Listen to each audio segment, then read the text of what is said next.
Chapter 1. This game is the worst. John stared morosely down the long path, wincing as his cart bounced across the ruts formed by the late spring rain. The rolling hills had given way to steep mountains that thrust up into the sky, like they had something to prove, and the dry summer sun had baked the dirt road into a dusty purgatory that left grit on his tongue. With every clop of his horse's shod hooves, for the millionth time since he had appeared in this godforsaken world, John checked his status and active quest. Name John Sutton, age 27, class mage. Spells 1, active quests retire. Seriously, whoever designed this game should be strung up by their toes. No matter how many times he looked at the floating blue window hovering just outside of reach, John could not quite wrap his mind around the fact that he had been summoned to a parallel world like some web novel protagonist. It had been 10 brutal years, and no matter how he cut it, this world was no fun. Loving adventure, the fact that he had survived long enough to activate his current quest was nothing short of a miracle. And no matter how barren the mountains ahead of him, he was positive it was better than what he was leaving behind. Retire.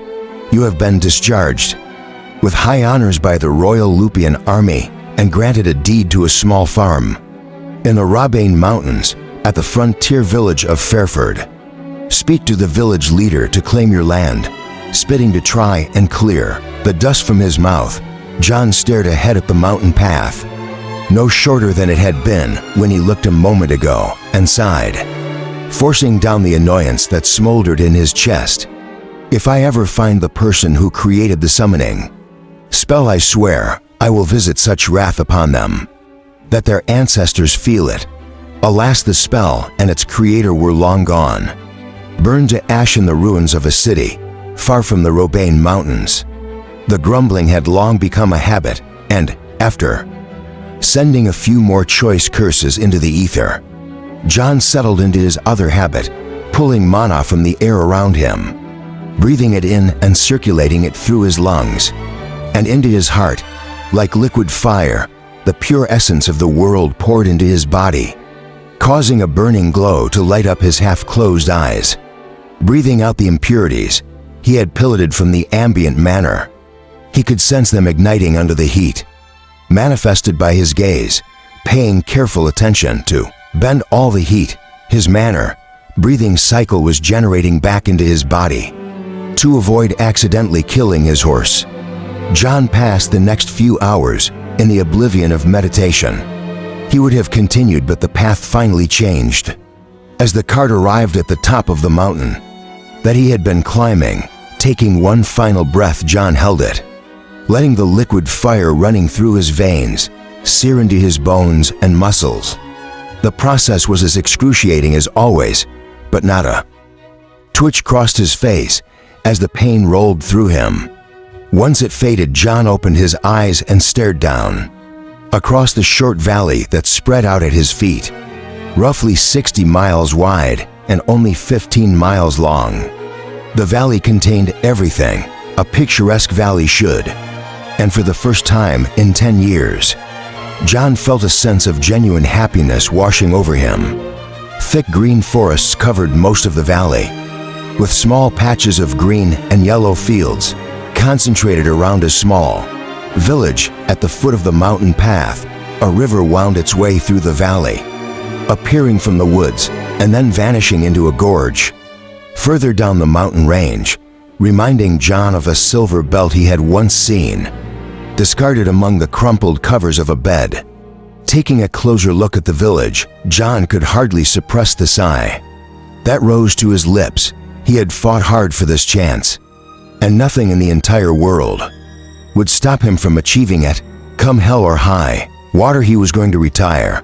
Pulling his cloak tighter around his shoulders, John was about to start his horse down the mountain when a gruff voice sounded from the rocks and brush along the side of the path. Hold, stranger, pulling on the reins. John looked toward the rocks, but did not see anyone. Carefully spreading his hands to show he carried no weapons, he waited for the voice to continue. "What business do you have here?" "I'm looking for the village of Fairford. Is that it?" "But that doesn't tell me what business you have." "Must I have business?" The voice echoing off the rocks grew hard, and John did not blame them. This world was rife with bandits, thieves, and killers. Who would gut their own brothers if it meant getting a few coins? As a rule, strangers were harbingers of disaster, and whoever spoke from the bush was right to be careful. While John had not expected to be stopped so far out, he had never thought that he would be able to walk into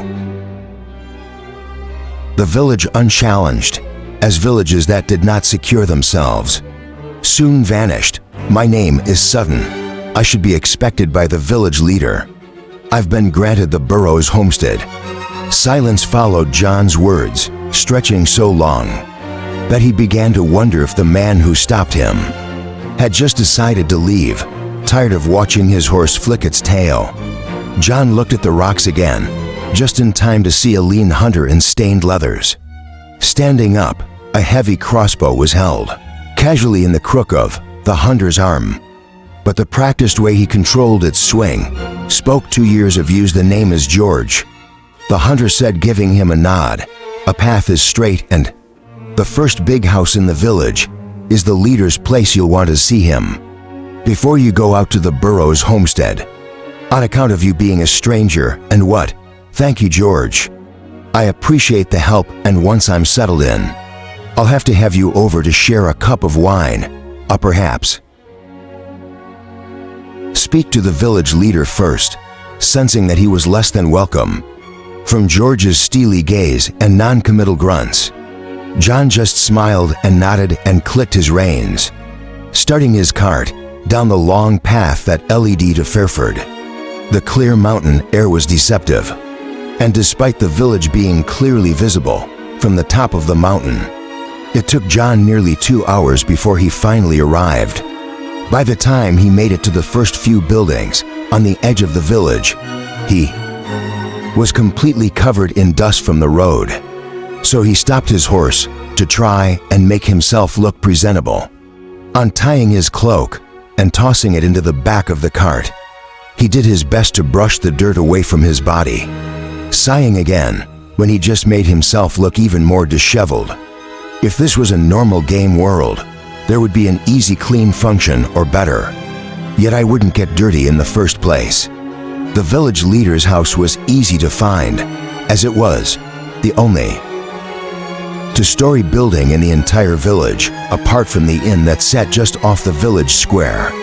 All of the buildings were made of the same hardened mud blocks with thick timber supports, sourced, no doubt, from the dense forests around the village. It was late in the afternoon, and the streets were fairly empty, so John only had to endure a few suspicious stares on his way to the leader's home. From his experience, being friendly was almost considered more suspicious than being standoffish, so John settled for the pleasant but distant expression he had developed over years of interacting with enthusiastic superior officers, and ignored the looks he was getting. Knocking on the open door to announce his presence, John stuck his head in and looked around, hearing a shout from another room. He made a futile effort to brush the dust from his pants one more time and stepped into the small parlor. Sorry. Just coming," a middle-aged man said hurriedly, tucking his shirt into his pants as he appeared from the hallway. "Are you Jonas Holden, village leader?" John asked, sizing up the middle-aged man, who was still tucking his shirt in. "My name is John Sutton. Pleased to meet you, Mr. Sutton." "Pleased to meet you. You'll have to excuse me. I was just cutting someone out back when someone mentioned I had a visitor." Straightening his collar, the village leader offered him a firm handshake. With a wide smile, "I'm Jonas, but everyone calls Emmy Holden." Instead of taking the village leader's hand, John handed him a piece of paper, slightly taken aback by the skeptical expression on John's face. Holden took the paper and looked it over, a frown marring his features as he struggled to read the official language. The document used giving him time to work out what it said.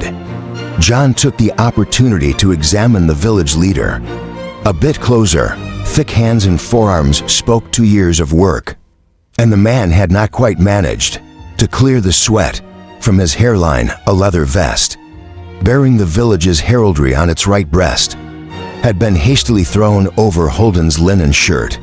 But from the gaps under his arms, it was obvious it had been made for someone of significantly larger girth. The room they were standing in looked like any parlor that could be found in one of the larger cities, though from the dust on the knickknacks and the well-worn path on the wooden floor, it was clear no one had sat in any of the overstuffed chairs for some time.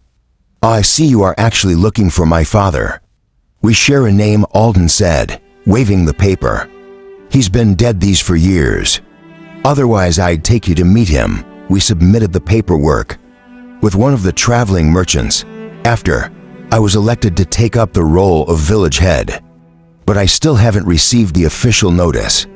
If you haven't gotten it after for years, then it's probably buried at the bottom of an endless pile of papers on a bureaucrat's desk if it wasn't used to start the merchant's fire. I wouldn't expect it anytime soon. However, Alden grinned good-naturedly, handing the paper back to John. "I don't read so well, but from what I can make out, this is a deed to the Burrows place, right? 25 acres of fields, 100 acres of forest, 3 pastures, a home, 2 barns, half a dozen cows, and a bull," John said firmly, putting the paper back. As the list continued, Halden's face grew stranger and stranger, causing John's heart to fall. "Ah, yes. Well, most of that won't be any trouble," Halden said with false brightness, "though no one has been maintaining the fields, so it might be a few more acres of forest than fields. Oh, and the roof of one of the barns looked like it had fallen in the last time I was out that way, but the house and the other barn should be in fine shape. I'm sensing a but," John said, his gaze narrowing. Yes, well, you see." Stuttering a bit, Holden got out a well-used handkerchief and mopped his brow, his eyes shifting a bit. "Well, the thing is, no one has been living there since old man Burrows died, so, you know, things are a bit different these days. I think it might be best if you went out and saw it for yourself," measuring the village leader with a calm gaze. John finally nodded, putting the deed away. "That suits me. Do you have someone who can show me the way?" "Oh, I can. It's not too far outside of town. Let me just put my axe away and see if I can borrow a cart." "And you have a lot to carry." "I have a cart, thanks. You can ride with me if you like." Looking relieved, Holden asked John to wait for a moment. As he left the room a few minutes later, he strode back in, his village leader vest nowhere to be seen. From the drops of water on his neck, John could tell he had washed his face in the few minutes that he had been gone. He had also made an effort to tame his unruly hair and even changed his shirt. Catching John's stare, Holden blushed slightly but did not explain. "Shall we? We should be able to get there in about half an hour, if the road is clear." Leaving Holden's home, John found a small crowd of townsfolk standing around his cart.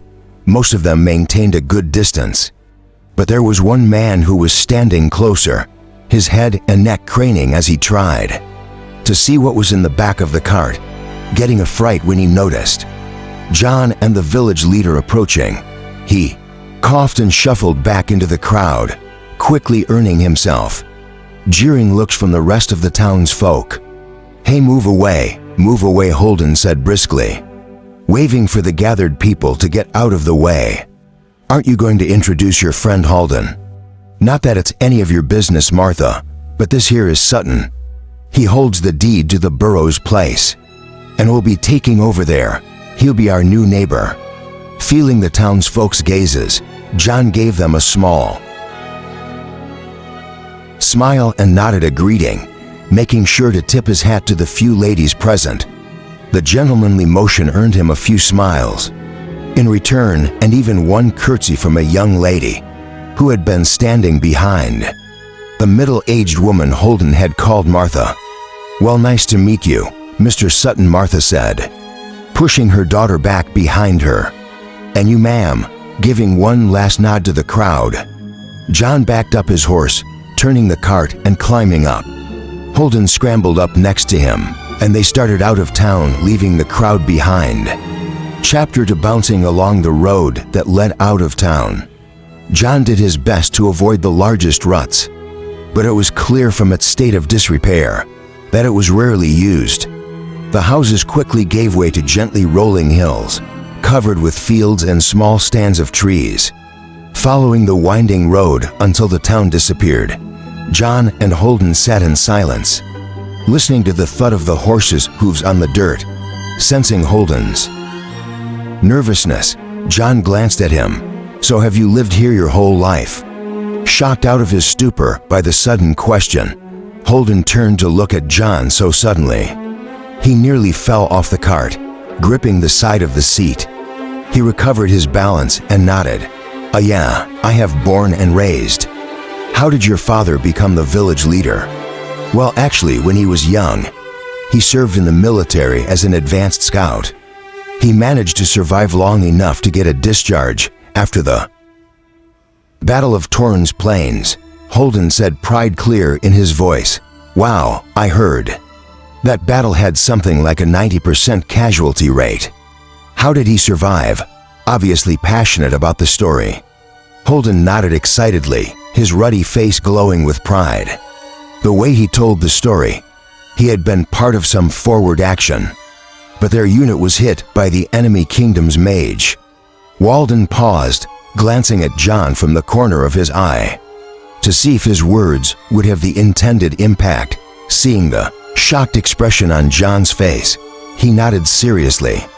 "That's right, they ran into a mage who controlled water, using a spell that summoned a giant wave that crushed them. The first wave killed almost the entire unit. But my pops was a tough one. He managed to hide under a log and was washed away with the wave. The mage had turned the plain into a giant river, and there were bodies washing away all over the place. But my pops was smart. He actually stabbed an arrow into his armor and hung onto the log, pretending to be a dead body as he floated away. That kept him alive until the kingdom's mage arrived, and he was able to crawl back to his side's headquarters." Shaking his head in wonder, John did not have to fake his amazement. It was practically a miracle that Holden's father had survived an encounter with a mage. "Did your father see the mages fight?" "Are you kidding? Only from a distance." He said it looked like two storm giants fighting. Both sides tried to pull back their armies, but they didn't make it in time. Water on one side and wind on the other. He didn't see it firsthand, but according to the rumors, his side won the battle. But in the end, the plain was completely destroyed and is still a wasteland. Nothing grows there anymore because of the magic. Even the enemy kingdom was wiped out when our own mage cast his last spell. Sheesh, how many years ago was this? Oh, it must have been about 45 years ago. The trader who comes through every couple months tells us it's still forbidden land. So that was before the conclave of magic. Scratching his head, Holden thought about it for a second before nodding. "Yeah, I guess it was actually. I bet that battle was part of what made them do the conclave in the first place. Can you imagine 10 million soldiers all wiped out? Just like that, like the snuffing of a candle. I'm glad they've outlawed magic. Nothing but trouble if you ask me, which makes it all the crazier that your father survived. You're telling me, huh? I wouldn't be here if he hadn't. So after he survived, did he stay in the army or did he move here right away?" Letting out a loud laugh, Holden shook his head and jerked his thumb over his shoulder. Now he was done. What he saw scared him up pretty good. To the day he died, he would only talk about it in whispers, like a mage would jump out from around the corner and blast him if he were too loud. No, he was discharged along with everyone else and was given a first-class merit. In the post of village head, he had passed through this village with his unit once. and seen my mom, who was working at the mill at the time, and ended up wandering back here since he had nowhere else to go. A dashing soldier with a first-class merit. A pretty farm girl, you know. As they say, the rest is history. My history, haha. Continuing to chat, the time passed quickly, and the Burrows homestead soon came into view. Nestled on the side of a hill, the homestead looked out over a largely flat piece of ground with sprawling fields. Surrounded by a broken-down fence, a large patch of woods stood to the north and east of the fields, while the buildings were set off to the west. There it is. As soon as the homestead came into view, Halden's nervousness came back in full force, causing John to throw another glance at him. Approaching the short road that split off to the homestead, John and Holden heard the sound of voices, raised an argument, exchanging a glance with Halden. John flicked the reins, causing the cart to speed up. As the horse began to trot, the road leading up to the buildings came up into a wide courtyard where the house and a barns were. Pulling up in a small cloud of dust, John surveyed the situation playing out on the porch of the house, while Holden jumped down immediately. The people on the porch seemed to be divided into two groups, one consisting of a young woman and a preteen boy, and the other consisting of three rough-looking men. Surprised by the cart's sudden arrival, the three men stepped back, not wanting to give their backs to the two newcomers, while the three men's attitude was suspicious. What interested John the most was that the young woman and preteen boy seemed equally wary of them. Climbing down from the cart, John slowly followed Ellie. "Are you okay? Are these men bothering you?" Alden asked, rolling up his sleeves as he glared at the three men aggressively, clearly enraged by the village leader's tone and look. One of the three men stepped off the porch to meet Holden, spitting on the ground as he did so. "Hey, who do you think you're talking to? You better watch your tone before I send you back to wherever you came from." Undisturbed by the threat, Holden glanced at Ellie and then back at the man in front of him. "Are they threatening you again?" "That's a great question," the leader of the three men spoke up from the porch, giving Ellie a hard look. "Are we threatening you? Do you feel threatened?" Pale-faced, Ellie looked between Holden and the man who asked her the question. Her words caught in her throat. "Ahem, excuse me." Hearing a voice at his elbow, Holden turned his head and saw John standing there. He was carrying one of the large bags from his cart and was clearly trying to walk up onto the porch with it. Bemused, Holden stepped aside, allowing John to continue on his way. Walking up to the steps, John jerked his head, indicating that the rough-looking man blocking his way should move to the side. "Would you mind? I'd like to get settled in soon. It'll be dark soon, and I still need to get dinner started." Completely confused, the rugged man glanced over his shoulder, but his leader was just as lost as he was growing angry. He turned back to John, his eyes squinting, as he glared at the dusty figure holding a giant bag. "Oh, what do you think you're doing? Moving into my house? Obviously. Actually, I'm pretty sure I should be asking you what you're doing on my porch. Your porch, your house." Startled, both Ellie and the leader of the three men spoke out at the same time, their words overlapping. Glancing at the pale-faced young woman, the leader stepped forward to confront John, pushing his companion aside. "What do you mean, your house? I own this homestead, so obviously the house is mine." John replied, his tone matter of fact. "I just arrived today and would like to move in. With that in mind, I'd like to offer you the yard as a convenient space for you to finish your conversation, as I will need the porch to move my stuff into the house. Feel free to continue your conversation there.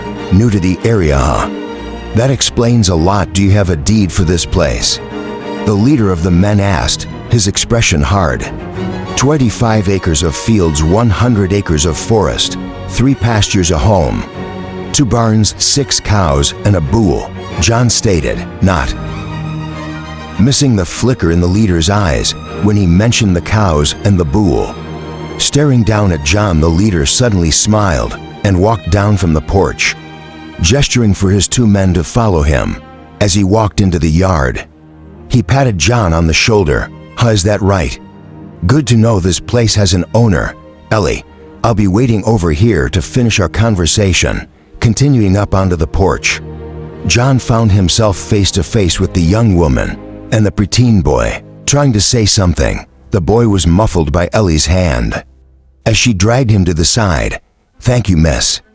The door to the house was ajar, and pushing it open revealed a neat kitchen with a large stove and sink. Stepping inside, John looked around, a small frown fluttering across his face. There wasn't much in the kitchen, but everything that was there was as clean as a whistle and neat as a pin, showing the obvious care of an expert housekeeper. Feeling a headache coming on, John felt like he was beginning to understand why Holden had been so nervous, putting a tight lid on the anger that had begun to bubble up in his chest. John let out a breath. This world had been nothing but a headache since he'd arrived, and he was not about to let a little thing like this get the better of him. Placing his bundle down, John turned and went back out to his cart to get the rest of his things outside. The 3 groups were all staring at the door to see what John was going to do when they saw him, ignoring everyone and walking back to the cart. The 3 rough-looking men were emboldened and sneered at Holden and Ellie as he continued to carry his things into the kitchen. John got bits and pieces of the conversation. "Ellie, you know, the boss is not a patient man. He's already made a great offer. You'd be an idiot not to take it. I've already told you, Whale, I'm not interested." Ellie's voice was sweet but surprisingly deep, causing John to shoot a glance at her as he walked by with his second bag. "She's told you to leave her alone, Wales, so I suggest you do that," Holden said, walking up beside Ellie like a skittish deer. Ellie backed up a step as Holden approached her, seeming to be just as wary of him as she was of Whale and his companions, pretending to not notice. Holden stopped and faced the 3 men, his chin jutting out combatively as he continued to speak. "You might think you're a big deal around here, but believe me, we're not afraid of you, huh? Not afraid, that's rich. How about I tell the boss about that, Holden? What do you think about that? Tell him whatever you want. We won't stand by while you bully our own." "Your own? No, that's a new one. I'll tell the boys. They'll appreciate the good laugh. What do you think, Ellie? Are you one of theirs? Last I heard you were run out of Fairford. How did you suddenly become one of them? Unless you've set your sights on our mighty town leader. Here, is that it? Are you going to reject our leader for your knight and shining armor?" No, Ellie's voice was quiet but strong. "In that case, I don't know what you're waiting for. You don't have anything here, and no one in the valley wants you to stay, huh? You don't even have a home anymore," Will said, gesturing to the house. "Believe me, if you know what's good for you, you'll stop fighting the inevitable and come with us. The boss is sincere and will take good care of you and your brother. That's not true," Holden protested. Turning to Ellie, he spoke gently. "Ellie, you know the townsfolk didn't mean it. They just got worried. They only need a bit of time. You can come back, stay with me. I promise I'll help you." "Oh, shut your trap, Holden. You didn't stop them when they drove her out in the first place. Why would you do it now? Besides, the boss will be really annoyed if you keep buttoning in where you're not wanted. Ellie obviously doesn't want your help, so my suggestion is you move on." "Before we help you, huh? I think we should just cut to the chase and break his legs," one of the other men said, cracking his knuckles and taking a step forward. Shaking his head, Whale sighed dramatically. No. The boss said we had to keep this a peaceful visit. We wouldn't want Ellie here to get the wrong impression of us. She might think we're a bunch of bloodthirsty bandits who have no problem maiming people, aren't we though? The quiet man who had not spoken asked, listening a loud laugh from his companions. "Haha, yeah, I guess we are," Whale said, giving Holden a nasty smile. "Hear that, Holden? If I were you, I would get running." Holden was about to retort when he realized John had stopped next to him, causing his words to die in his throat. Even though John's expression was relaxed and even faintly friendly, Holden found himself unable to speak. Under the weight of his stare, taking advantage of the silence, John gestured toward the barn. "I have checked the barn, but it's empty. Where are my cows?" Chapter 3. Silence reigned over the farmyard after John's question. The only sound, the gentle swish of the leaves on the trees near the house not shifting his gaze an inch. John calmly looked at Holden, waiting for an answer. They have looking around for a way out. Holden saw Ellie and her brother standing together. Pointing at them, Holden shifted the responsibility. "The last time I saw them, they were all hale and hearty. But Ellie and Ben here, we're taking care of them. They've been squatting here and taking care of the homestead since old man Burrows left." Letting his gaze linger on Holden a moment longer, John turned to look at the young woman Holden was pointing at, his face expressionless as he waited for her to speak. Struggling with what to say, Ellie glanced at Whale from the corner of her eye, not daring to look directly at him. It was clear to John she was filled with an internal struggle, but before she could say anything, her brother spoke up. "They took them." The young boy's voice broke the silence. Shocking all the adults, Ellie's face went completely white as she tried to cover up her brother's mouth, but before she could, he struggled free, pointing an accusing finger at Whale and the other two men. "They stole them over a month ago. They said it was because you owed them money. But that was just a lie, Ben," Ellie hissed, trying to get her brother to close his mouth. "Be quiet." "No, I won't be quiet. We took care of them this whole time, and then they just came and stole them." A cold look came over Whale's face as Ben continued to speak, and he nodded to one of the thugs next to him. Slamming a fist into his palm, the man walked toward the young boy, a sneer on his face. "You've done it now, kid. You better shut your mouth before I shut it. For you eyes going wide." Ben backed up a step before realizing his sister was behind him. Despite his obvious fear, he swallowed and stopped retreating, holding his arms out to keep his sister behind him. "You have my cows?" John asked. "Who says we have your cows? You going to believe this little liar?" Well asked, gesturing to Ben, 3 days unable to process what John was saying. Well's brow furrowed. "Excuse me, you have 3 days, 6 cows. 1 bull, and not old ones either. No older than 5 years old." This time Whale didn't have any trouble understanding what John was saying. He just couldn't believe he was actually saying it. "Are you serious?"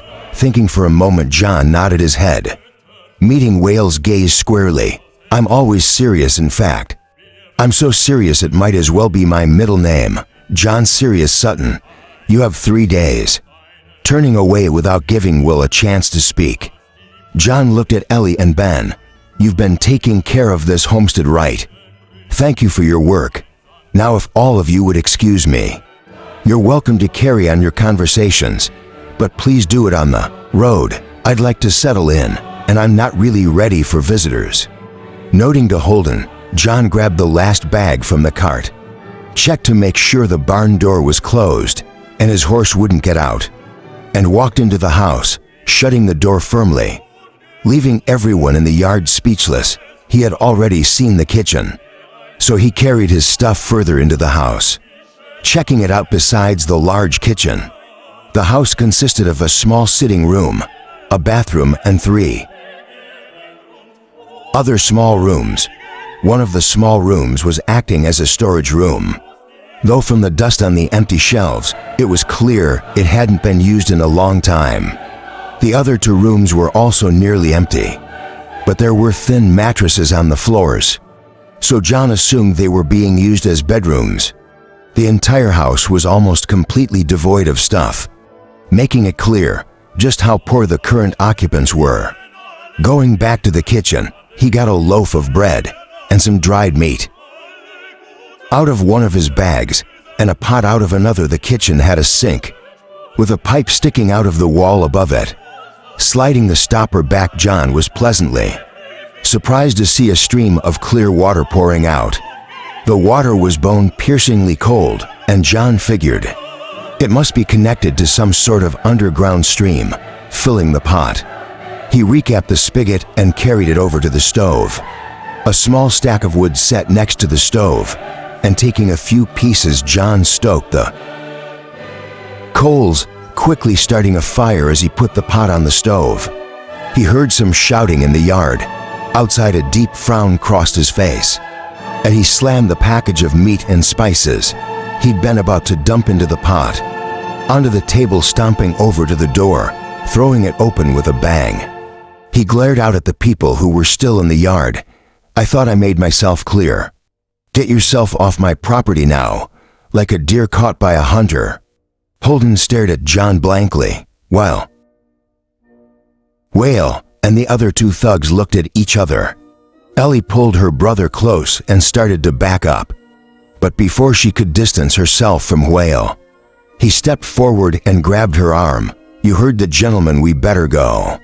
"Come along, Ellie, you better come with us," looking like he wanted to say something. Holden swallowed, seeing the threatening glances Whale's two men were sending his way. The village leader kept his silence, and with an apologetic glance at Ellie, turned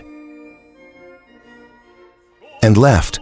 Pleased, Will tugged on Ellie's arm, nearly pulling her over. "Come on before I get angry." "No, we're not going," Ellie said, trying to pull her arm free. Ignoring her protests, Whale jerked her arm, forcing her to follow him as he started for the road. One of his men grabbed Ben when the young boy tried to grab his sister to pull her back, and the other thug stepped forward to stand between Whale and John, as if daring him to leave the porch. "We'll be on our way and out of your hair," Whale said, a nasty look in his eyes as he stared at John. "But we'll be back to have a chat about how things are run in this valley." Seeing the desperate look on Ellie's face and hearing Ben's muffled yells, John closed his eyes for a second before letting out a sigh and stepping off the porch. "Seriously, you couldn't just leave peacefully when I asked, could you? You better leave them behind before I lose my patience." Sneering, the thug who had been facing him started to step closer, but John did not give him the chance. Walking closer, he didn't even stop when he was less than a foot away from the thug, forcing the man to step back. With every step back the man took, John advanced as if there was nothing in front of him.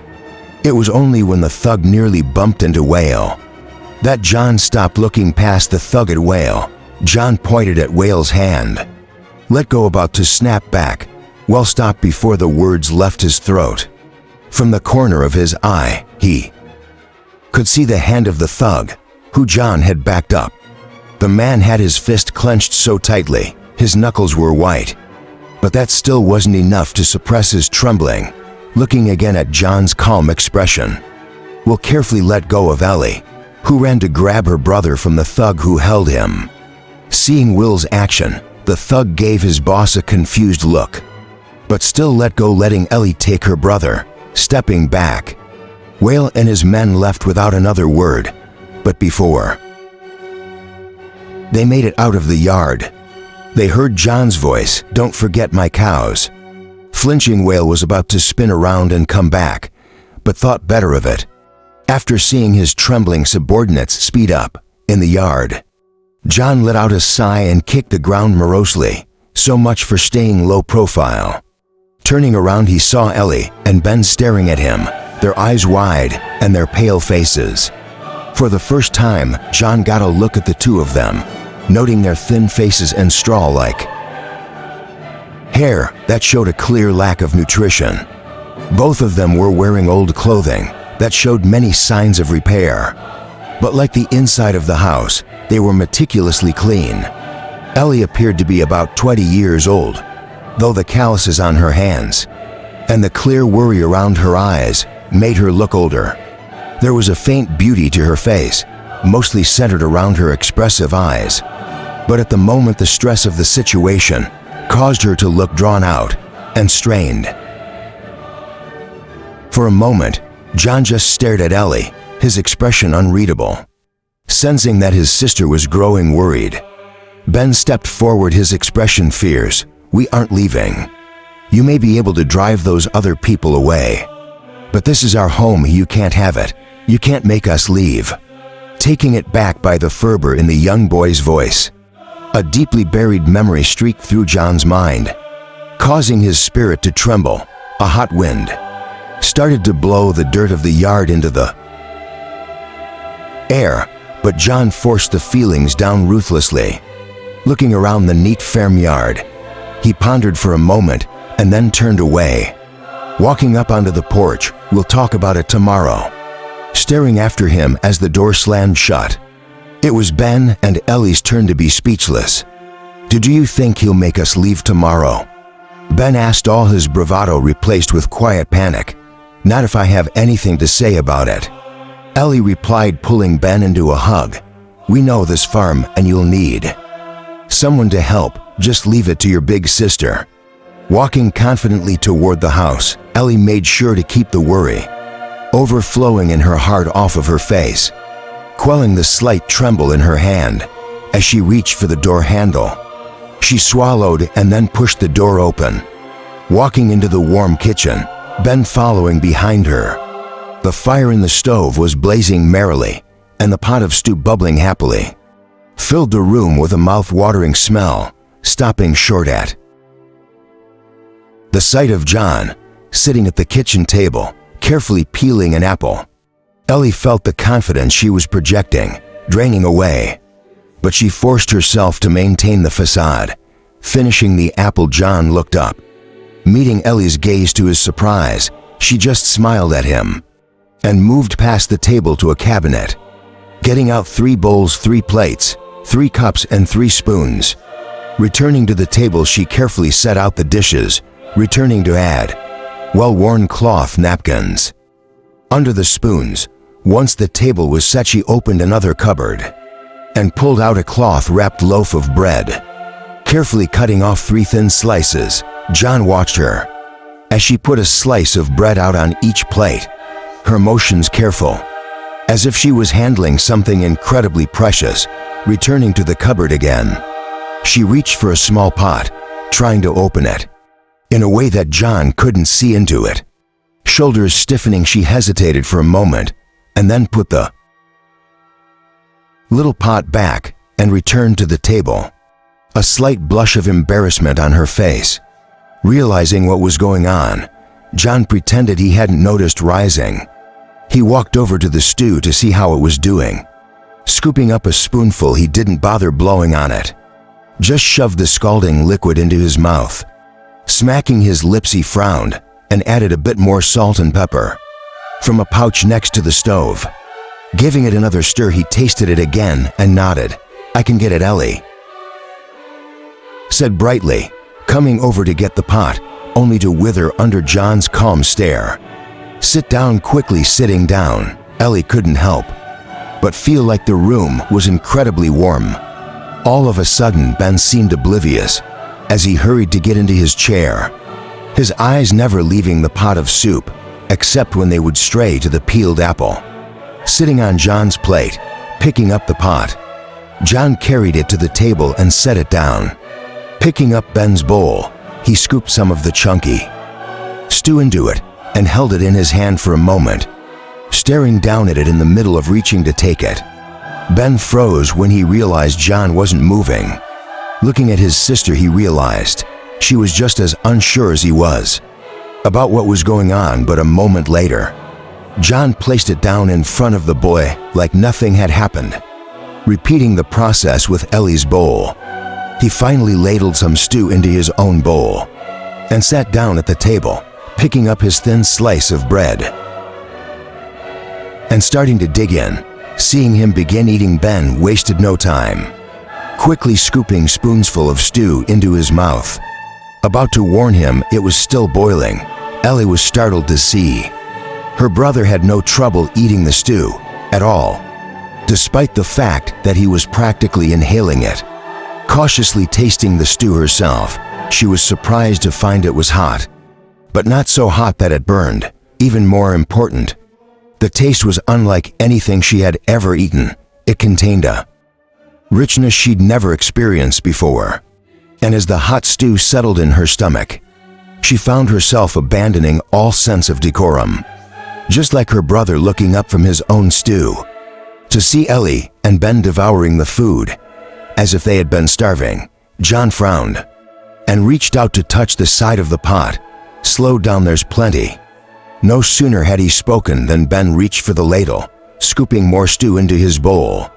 Ellie was not far behind her brother, and not even the embarrassment she felt at John's stare could stop her from taking a second helping.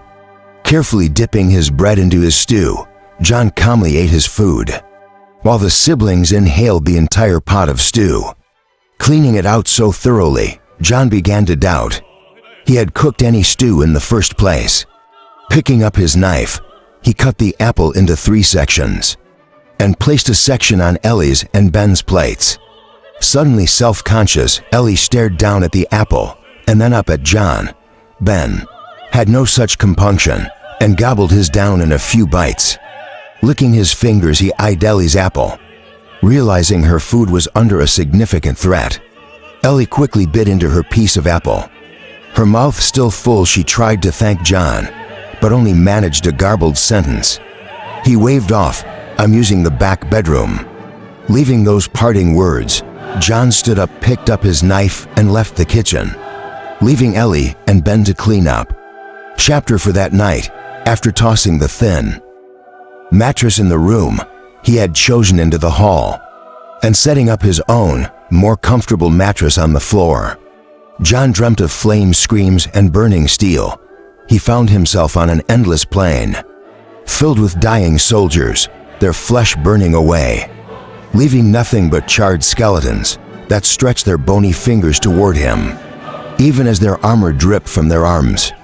In molten drops, in silence, John watched them, unable to move or speak, as the blood-red sky grew dark with smoke, just as he felt he would be choked by the fumes. The grasping skeletons turned their hollow eyes toward him and spoke with one voice, "The apocalypse comes jerking up." John felt his breath coming in quick gasps, unblinking. He stood at the wall of his small room and the blinking blue notification box in front of it. Despite the fact that it was still dark in the early morning light, he had no problem reading the writing in the blue box. +1 doom point, the apocalypse draws closer. Hearing a sound in the hall outside, John swiped the notification window away and listened carefully, picking up the quiet shuffle of feet as Ellie and Ben got up to start their day. John still had not decided what to do about them, so he lay back in his bed, staring up at the ceiling. As he began his morning meditation, it was an hour later when he got up from his bed and opened his door. Arriving in the kitchen to the sweet smell of porridge, Ellie was by the stove, stirring the pot, when he walked in and turned to greet him. Her thin cheeks flushed from the fire. "Good morning," Ellie said brightly, only the barest hint of awkwardness in her tone. "How did you sleep last night?" Fine, her smile freezing at his curt word. Ellie was relieved when Ben pushed open the door with his foot, bringing in an armful of wood for the stove. Bustling about, Ellie soon had the table set and food served. The meal was simple, and John did not comment on the fruit and nuts that had clearly come from one of the bags he had brought in the night before, or the honey that had been used to sweeten the porridge. This time both Ben and Ellie showed some restraint and only ate a single bowl each, though Ben kept shooting longing glances at the pot. After he had finished giving a brother a warning glance, Ellie put the lid on the pot and carried it back to the stove. "Mr. Sutton, do you have plans this morning, or would you like me to show you around?" The farm, there's a lot of land included in it. And I would be happy to give you an introduction. I can feed your horse, Ben blurted out. Before his sister had even finished talking. His eyebrows rising, John looked at the young boy and nodded, before turning to meet Ellie's hopeful gaze. That would be good, thank you, relieved and somewhat incredulous. That John had accepted her suggestion, Ellie quickly cleared the table and washed up the dishes, while John and Ben went out to the barn where John's horse was stabled. The building was in pretty rough shape. Despite Holden's assurance it was in good repair, and John took a look around, while Ben scooped some oats out of the feed bag John had brought. The barn was a good size, and there were clear signs that the cows had been kept in the stalls when they were still on the farm. But over time the hinges on the door had broken, leaving it leaning at an angle, and there were a couple holes in one corner of the roof. The other barn was in much worse shape, with two walls that had completely collapsed and a giant hole in the roof. While Ben was dragging a bucket of water from the well, Ellie came outside and walked over to John. We kept meaning to fix the hole in the roof, but we never quite found the time. There's just so much to do on the farm. This is where the cows were, right? Ah yes, Ellie said, her expression souring slightly. Before we took them, we mostly kept them in the barn, except when they were eating, we would milk them 2 times a day. We also kept a garden up behind the house, in the closest field, but they wrecked that. To when they stole the bull, and then again, when they came yesterday. Where was the bull kept? In the far pasture. I'll show you, leading John past the barn. Ellie brought him to the fenced-in pastures. All overgrown with grass, the fences were in good shape, though there were a few spots where they were starting to show some disrepair. After looking at the 3 pastures, John and Ellie went to take a look at the fields. Behind the house, a fairly large area close to the house showed signs of a garden, but the plants had been completely destroyed, and the trellises had been broken, catching a pained expression on Ellie's face as she looked at all her hard work that had been destroyed. John turned his gaze to the large fields that stretched out beyond the house. When was the last time they were worked? 3 years ago. They've been lying fallow since then. We wanted to farm them, but we weren't able to find anyone to plow. You couldn't hire someone from Fairford. Shaking her head, Ellie showed some bitterness. For the first time since John had first seen her. I don't know if you noticed from the conversation yesterday, but we're not particularly welcome around here now. The only people who would plow for us wanted payment I couldn't give. It's not like we have anything to give them anyway, is there? A plow on the farm? You had a bull, right? Or you could have used a cow. Seeing that Ellie was looking at him strangely, John suddenly felt self-conscious. What? It takes time for an animal to learn to plow. The bull was only 2 years old and was too much for me to handle anyway. I don't know how to plow, and even if I wanted to learn, someone stole our plow. That's why we were just growing on the land we could hoe. A faint furrow appeared on John's forehead as he listened to Ellie. It was clear the locals had gone to great pains to get Ellie and Ben to leave, but either the siblings were abnormally tough, or the townsfolk had a sense of limits. If John had to guess, he would have put his money on the former, rather than the latter. Need a plow? Check. We can use my horse. We'll see about training the bull once it's back, giving John another strange look.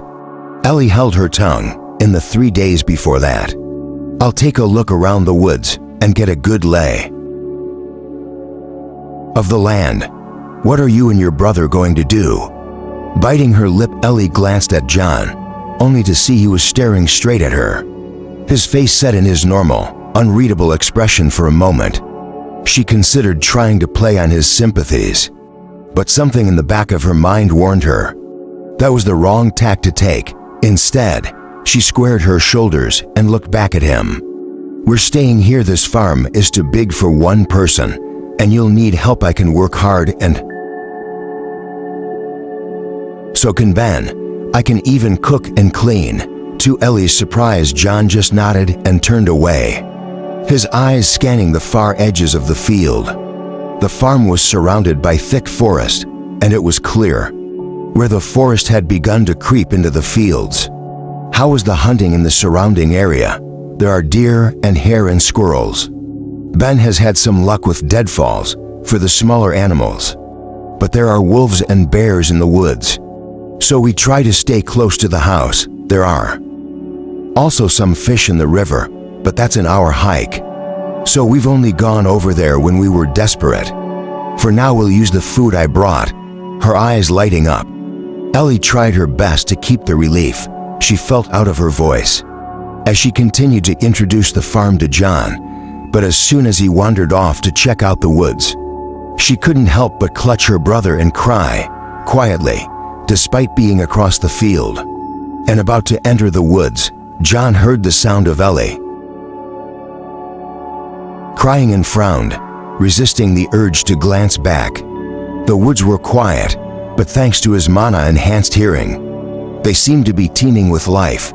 Bugs and small animals scampered this way and that, while deeper in the forest, he could hear larger creatures making their way carefully through the trees. Pausing when the house was finally out of sight, John crouched and checked his boots to make sure they were tight. He had already told Ellie he wouldn't be back until dinner time. As he was preparing to get a lay of the land, checking the knife hidden in his boot, John reached down and snapped off a piece of grass, putting it in his mouth to check for mana content. Sensing that the concentration was rather high, he spit the grass out and stood up. Ever since he had come into the valley, he'd been able to sense that the mana concentration was unusually high, though considering that most of his time in this world had been spent in places where mana had been used heavily, it made sense that a valley like this would have an untouched mana supply. Breathing in, he felt the molten mana pouring into his lungs, guiding it down into his spine. He sent the tendrils of fire into his legs and took a step forward, appearing a dozen feet away. He stopped and looked back, his eyes filled with surprise. It must be an effect of the mana-rich environment. Shrugging, John began to move forward, each of his steps covering a dozen feet. Like a tongue of flame, he flickered through the woods, weaving in and out of the trees. As he tried to get a sense of the land for the next few hours, he explored the northern side of the farm, making a large loop. During that time, he found tracks for many different creatures, including deer, wolves, bears, pumas, and even some wild pigs. It was mid-afternoon when he finally stopped for a break, his eyes scanning the clearing he had just come across. Walking normally, he entered the clearing and began to examine the ground. While he wasn't an expert tracker by any means, the ground showed clear evidence that someone had been using the clearing as a camp for the last few days. A small pile of dirt drew John's attention, and pushing it aside, he uncovered a few coals that were still smoldering. Covering them back up, John stood up and checked around the edge of the clearing, soon finding the spot where the campers had left. From what he could tell, the campers had at least a few horses or mules with them and had set up at least 3 tents. "I wonder what they're doing on my land." Deciding he wasn't going to follow them, John shook his head.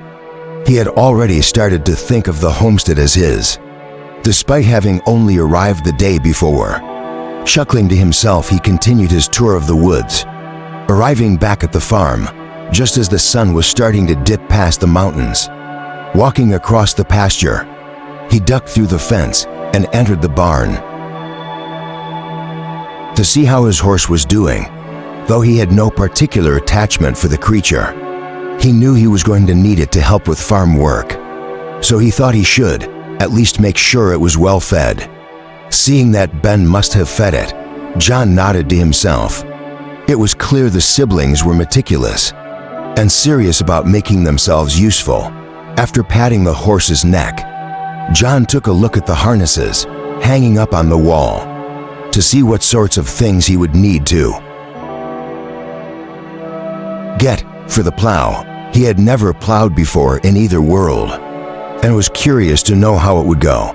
Thanks to his mana-reinforced strength, he could probably pull a plow himself, but since he was retiring, he wanted to try and do things correctly. Hearing a strange voice, John's eyes narrowed and he walked out of the barn.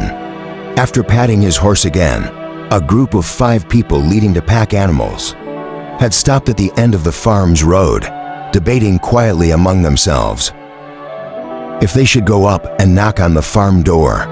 Seeing John emerge from the barn, one of the 2 girls nudged the largest man in the group, pointing out John to the others. "There is someone living here.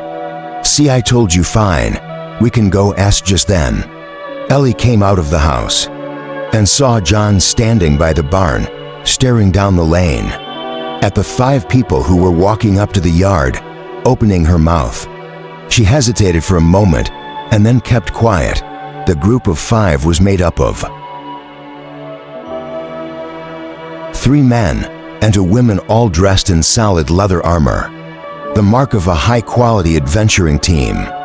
Despite the friendly expressions on their faces, the weapons they carried gave them a dangerous look, and it was clear from the way they handled themselves that they were quite experienced. Stopping in the yard, they looked between Ellie and John, lifting his hands to show they were empty. The large man who looked to be the leader spoke gruffly. "Greetings, we are the Red Coral Adventuring Team. We're brand new to the area on a commission, and we're wondering if you could give us some directions, or potentially even guide us." "Welcome," John said, his voice anything but, "I'm sorry, but we're not very familiar with the area ourselves. I don't think we can help you," frowning at John's unfriendly tone. The large adventurer glanced at Ellie, only to see her face was just as cold. Letting out a humph, he took a step forward, his gaze turning fierce. "Look, we don't want to cause trouble." But before the large adventurer could finish, John interrupted him. "Good. We can't help you." Chapter 5. Under the astonished cases of the adventuring team. John walked across the yard to the porch, jerking his head for Ellie to go inside. As she entered the door, she looked back at him. "Dinner is ready, I'll be in." Turning back to face the adventurers, John carefully observed them from where he stood on the porch. He could see the tracks they left on the dirt lane, allowing him to confirm they were the same people who had been camping in the woods. "Look, if we could help, we would, but I'm serious when I say we won't be able to assist you. I actually just arrived in the valley myself, so you're probably more familiar with it than I am. If you are looking for a guide, try the village. The village leader, Holden, is a helpful guy, and I'm sure he'd be happy to assist you." Still unhappy from being interrupted, the large adventurer was about to say something when one of the 2 ladies placed her hand on his arm. She carried a staff and a healer's pouch, and John caught the edge of a hand crossbow on her back. As she stepped forward, "Reese, calm down, he's not worth making a scene over," she murmured under her breath, assuming John wouldn't be able to hear her. Once she was sure the large man had cooled down, she smiled at John, flipping her hair over her shoulder. "I feel like we got off to a bad start. My name is Catherine. I'm the team's herbalist. We mean no harm. We've just been having trouble getting our bearings here in the valley. This is our team leader, Reese." "Hello," Reese said gruffly. Seeing that John didn't respond to the introductions at all, Catherine's smile stiffened, and she didn't bother introducing the rest of the group, instead moving on to talk about their goal. "We've been commissioned by a noble house to recover one of their family heirlooms. They believe that it is located in a ruin in this valley, but the location of a ruin has not been confirmed as of yet. As soon as we find it, we'll be out of your hair. Are you aware of any ruins nearby? They would be quite overgrown." So even if you've just seen an old foundation, or even a buried stone wall, that would be helpful. Scratching his chin as though in thought, John let his eyes wander over the 5 adventurers, wondering how much they had left out of their explanation. He could believe they were being employed by a noble, given the quality of their armor and weapons. But that would mean that whatever they were looking for was incredibly valuable, considering how far they would have had to travel to arrive at the valley. Though he had never been an adventurer himself, John had interacted with more than his fair share, and he could tell this team meant business. Even their positioning was perfect for responding to sudden attacks and spoke to a high level of training. What was more troubling, however, was the disdainful look in their eyes as they spoke to him, letting his gaze linger on the other woman. In the back of the group a bit longer, John finally turned his attention back to Catherine, who was starting to grow impatient. "I'm sorry, like I said. I'm pretty new here, so I'm not familiar with any ruins. You may not be, but what about that woman? She's been around here for a long time, right? Maybe she knows something." Reese said, gesturing toward the house. "No, she doesn't know anything either," John said, his expression never changing. "Now if you will excuse me, my dinner is getting cold." As the door shut behind him, John heard a muffled argument outside, but he ignored it and sat down at the table, where Ellie and Ben were already waiting. It was clear the 2 siblings were much more concerned with the food that was about to be dished out than they were with the fact that 5 heavily armed adventurers were in their yard, causing John to nearly laugh out loud. It was clear he had stumbled on kindred spirits in Ellie and Ben, reinforcing his decision to let them stay on the farm. It was not until Ellie got up to take the dishes to the sink that she hesitated and glanced at John. "Will it be okay that we didn't help those adventurers?" "Those people were adventurers," Ben butted in, his eyes wide with wonder. "I thought they were noblemen's guards. Their leather armor was so nice. It will be fine, but what if they go to the village? Won't they find out we've been here for a long time? They might demand we help them look for that ruin." Face paling, Ben looked between his sister and John. He had heard stories of adventuring groups, none of them good. Sensing his nervousness, John glanced at the young boy before shaking his head. "I know you've probably heard that adventurers are all just glorified bandits, but that's not true. Sure, a lot of them are rough around the edges, but most of them are retired soldiers. They typically will obey the local laws, and they might be a bit forceful, but most of them aren't bad. We'll be fine." Looking out the window at the darkening yard, Ellie hoped John was right. The next morning, John left right after breakfast to continue his exploration of the woods, this time covering the land to the south of the homestead. This time he took a bit more time, exploring along the river that ran through the valley, even beyond his homestead's borders. On the way back to the farm, he spotted some deer feeding in a meadow, and with a single flame-fueled step, appeared next to one of them. Breaking its neck with a chop of his hand, taking out his knife, he hung the deer from a tree and dug a hole underneath it, draining its blood once it had been drained. He field dressed it and buried its entrails, kicking the dirt back over the hole when he was done. He knew it wouldn't stop the wolves from finding it, but he would be long gone by then, so he wasn't worried. Putting the deer over his shoulder, he ran through the forest, making his way back to the house. Arriving on the edge of the forest, he took a loop around the farm, making sure no one had visited while he was gone. Not seeing any new tracks, he carried the deer into the barn and hung it up. Fetching some water from the well, he was cleaning himself off when Ben came bounding over. At first, Ben had been reticent about John, but over the last 2 days, he seemed to have reverted to his normal self, seeing John scrubbing the blood from his hands His eyes lit up and he sniffed the air. "Did you get some meat? Is that a deer?"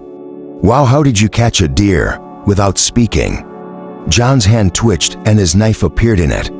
Seeing the blade glinting in the fading sunlight, Ben's already wide eyes grew even wider as John's wrist flicked, sending the knife deep into the side of the barn. With a heavy thunk, "Oh wow, that was incredible. Can you teach me how to do that?" Ellie, John got a deer." Finishing washing up, John stood up and retrieved his knife, carefully, checking the blade to make sure he hadn't damaged it. Drawn by her brother's shouts, Ellie had come outside wiping her hands on her apron.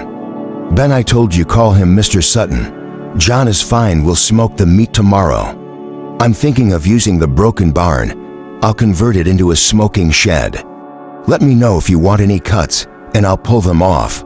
Her face brightening at John's words, Ellie gave him a small smile. "Okay, dinner is ready." Closing up the barn, John joined Ellie and Ben at the table, eating his food quietly as Ben recounted everything that had happened to him in the last 12 hours. No matter how inconsequential, finishing his food, John pushed his chair back from the table, nodding his thanks as Ellie took his plate and cup. Putting the plates in the sink, she refilled his cup from the faucet and brought it back over to him. "Is that a book?" Ben asked, seeing John taking a leather bound out of his bag. "It is. Have you seen a book before?" "Yeah, but only once. But my sister talks about them all the time. She's always signing that there are no books, but if you ask me, I sure lucked out. She already made me learn the alphabet and my numbers. But what a colossal waste of time. I'm already 10 years old. And the only book I've ever seen was that textbook the village leader tried to use to make my sister marry him. What an idiot anyway. If there were more books, she would probably try to make me read them, which would be a drag." Blinking at the deluge of words spilling out of Ben's mouth, John was unsure how to respond. Thankfully, Ellie saw his confusion and came to his rescue, showing Ben a way to do his evening chores. Catching her curious glance, John held the book up so she could read the title, "Meyer's Guide for Starting Your First Farm."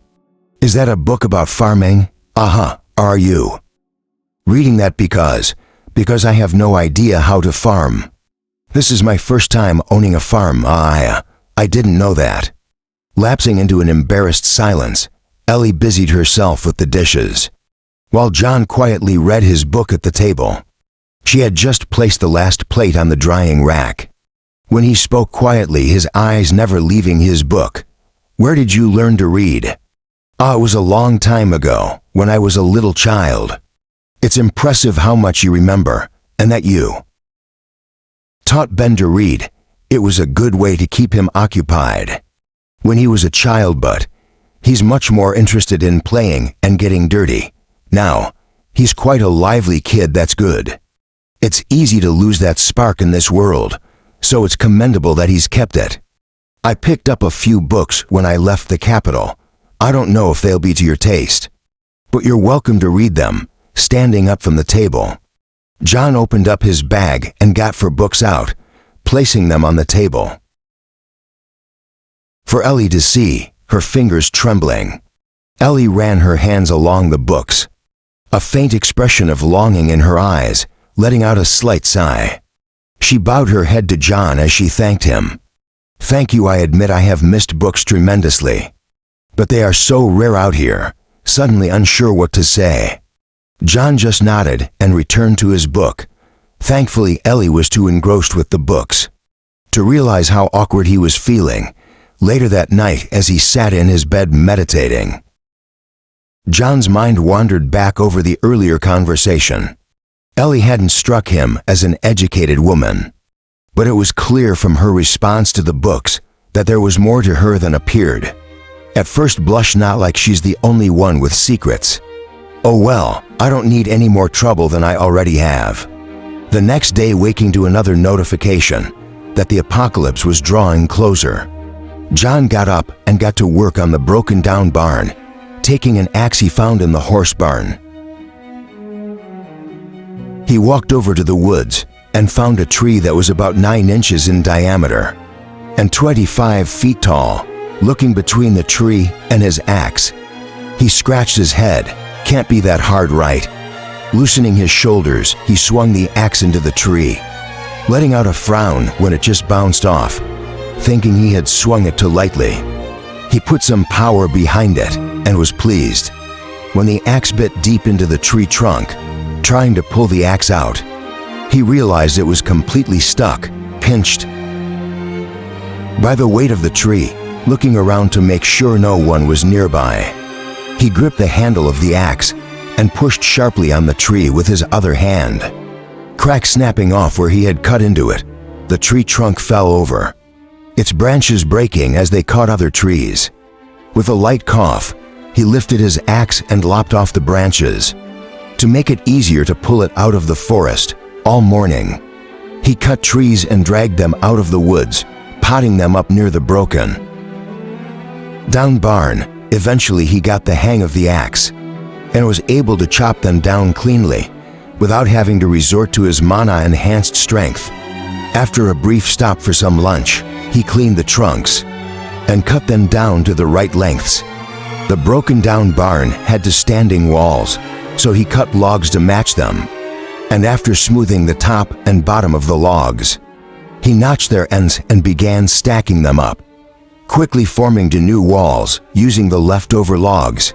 He repaired the roof of the barn well enough that the rain wouldn't get in, and then gathered the scraps of wood to begin making venison jerky.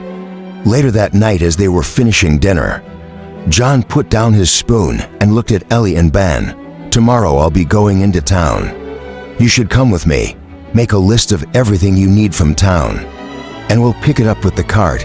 There is paper and a pencil in my bag. After that I'll be gone for about a day, so you should stick close to the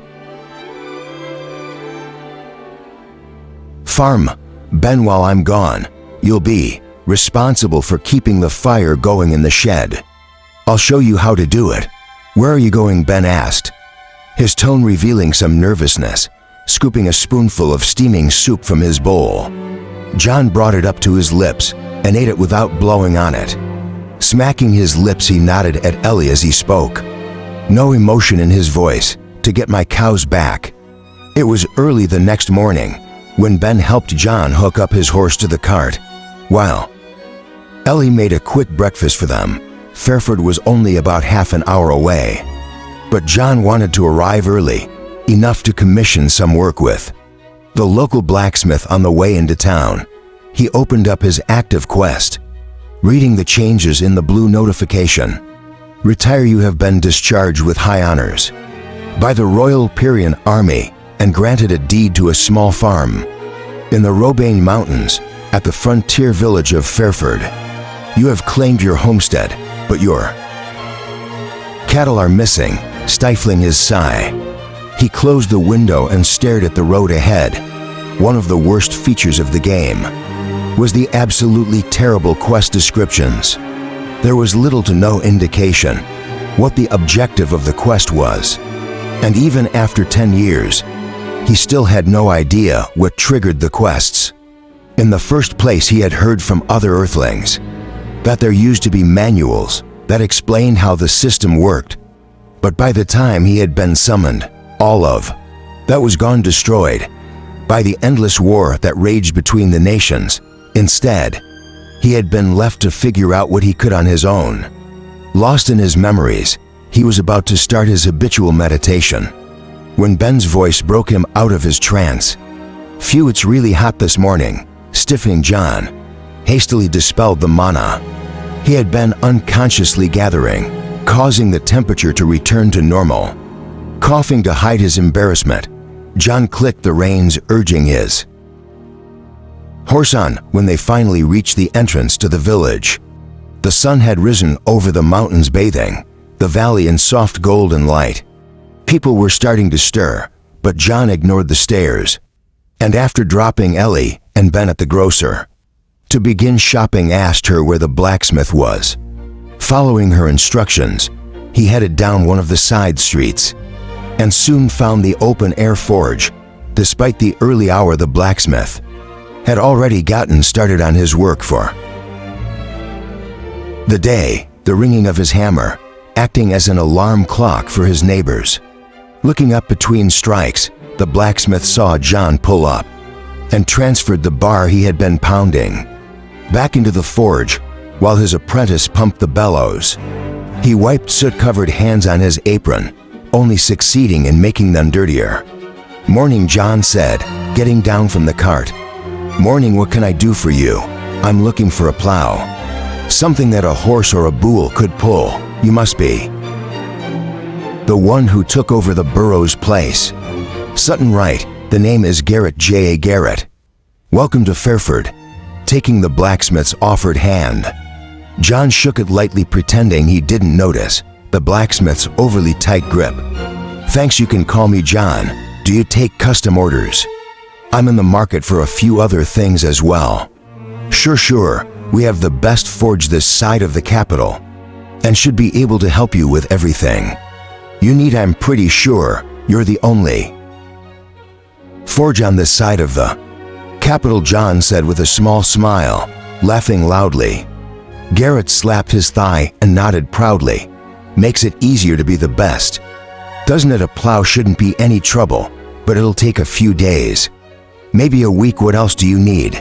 "A bigger axe, some woodworking tools and parts for an outdoor oven, nails, a set of wheels for a handcart, a breaker bar." John rattled off his list, causing the blacksmith's eyes to go wide, giving John an appraising look. Garrett scribbled something on a dirty piece of paper. He pulled from his pocket. "You really do plan on staying?" "Did someone say differently?" "No, but Halden doesn't seem to think you're going to make it. I heard you had some words with Whale and his thugs. They're a rough bunch, so watch yourself." "Are they local?" "I got the impression they were from outside the valley." "How many of us are actually from around here?" Garrett smirked at John. "Their hangout is at the other end of the valley, up on the mountain. Just be careful. They've been pretty quiet in the last few months, but they're not friendly neighbors." "Thanks." After coming to an agreement on the price on the order and arranging for John to pick them up after 2 days, John said goodbye to the blacksmith and took the cart back to the general store, only to see Ellie and Ben standing empty-handed on the street in front of the grocer. Stopping the cart, John jumped down and tossed the reins to Ben, who ran to grab the horse's bridle. "Trouble?" Ellie seemed to have trouble looking at John, and her face was pale.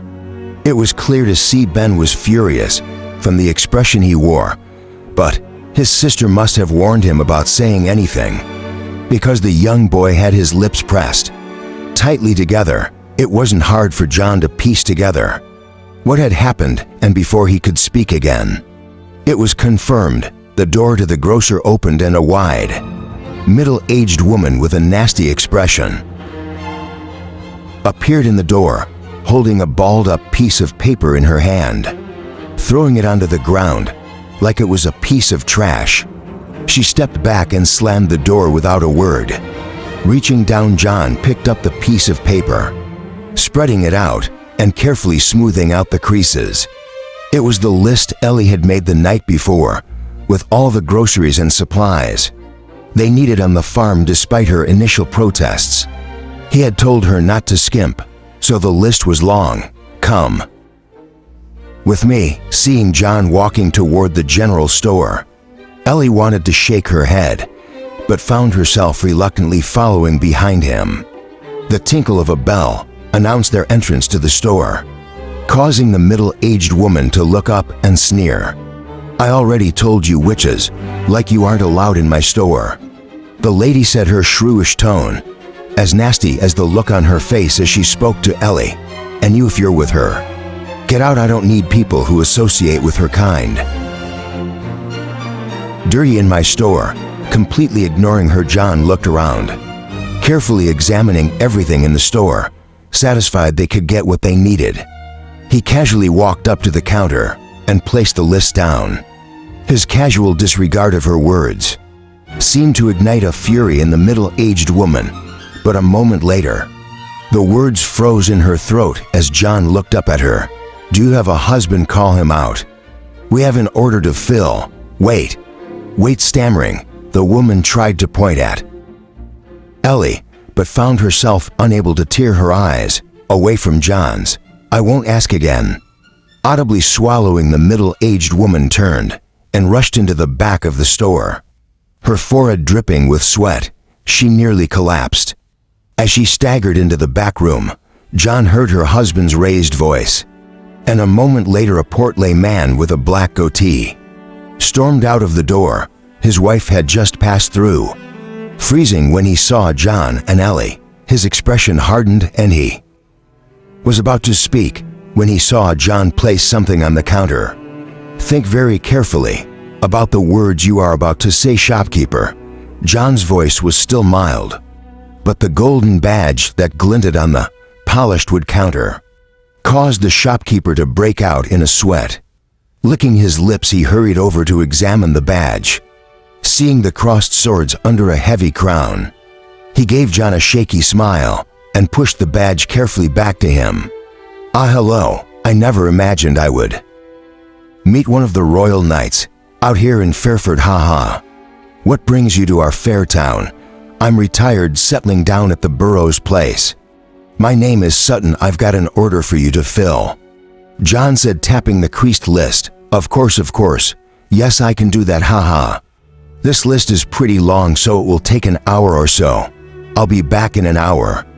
Leaving the store with Ellie, John paused to survey the street. Across the street from the general store, he saw an inn, and next to it, a hunting shop and a clothing store. There were a fair number of townsfolk going about their business, but it was clear they were paying pretty close attention to Ben and the cart, looking around until he spotted what he was looking for. John told Ellie to stay with her brother and walked across the street, pushing open the door to the local inn, finding himself in a long room with tables scattered around the floor and stairs that led up to the second floor. John walked over to the bar where a bearded young man was wiping glasses with a cloth. "I'm looking for George," carefully placing the glass he was wiping down on the bar. The bartender picked up the next one. "George who? Good question. He never gave me his last name. The last time I saw him, he was at the entrance to the valley. He was carrying a crossbow, if that helps." Nodding, the bartender placed the second glass down and picked up a third. "George Wells. He lives out on the edge of the village, but he comes in here most days for lunch when he's not hunting. If you see him, can you tell him I'd like to talk to him?" Shooting John a glance as he picked up the fourth glass, the bearded bartender nodded. "Sure, I can do that, thanks. I'll be back for lunch." About to turn away, John looked back at the bartender, his expression even. "I'll be bringing the kids outside with me. You won't have a problem with them, will you?" Stiffening slightly, the bartender put both the glass and the cloth he was holding down on the bar. He was just about to say something when a loud voice sounded from the stairs, interrupting the conversation. "Hey, look. If it isn't our new farmer friend Sandra. Look, it's that unhelpful farmer walking into the bar." One of the adventurers from 2 days ago pointed at John as he spoke to the woman beside him. Both were still dressed in leather armor, but their weapons were nowhere to be seen. Rolling her eyes at her companion, the woman smiled at John and the bartender, giving them a little wave. Quite pretty. She had thick golden hair that fell in curls, perfectly framing her almond-shaped eyes and cherry lips.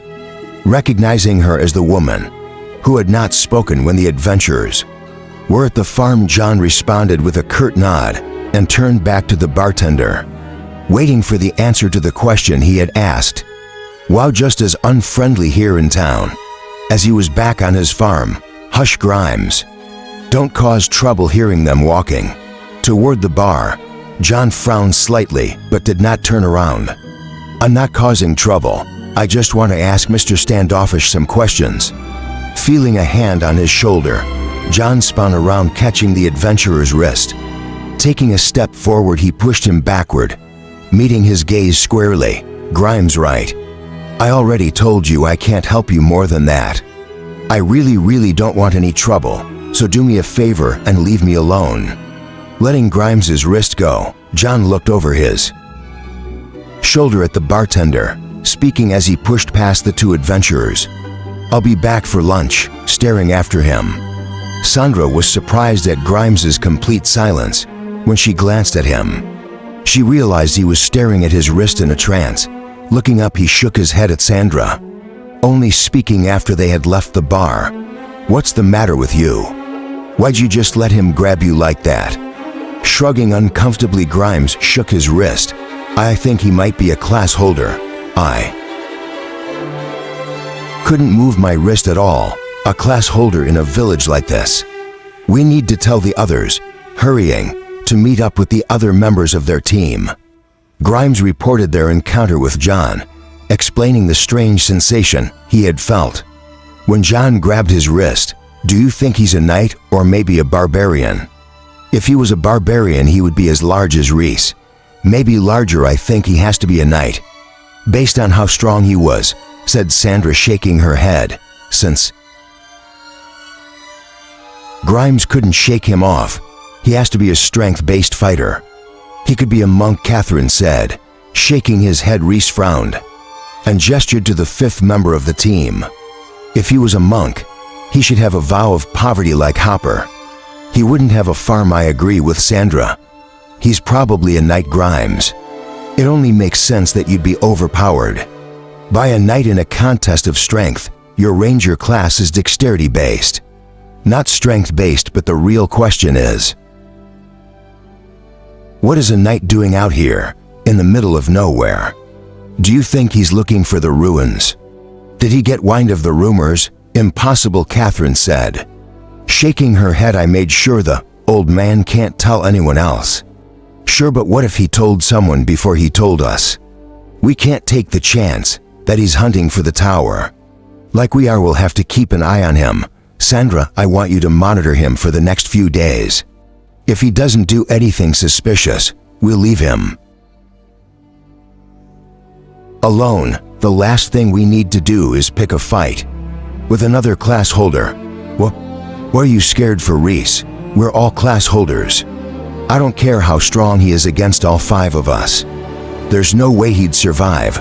I think we should just take him down and make him spit out his secrets." His face turning ugly, Reese sneered at Sandra. "And that's why I'm the leader and you are not.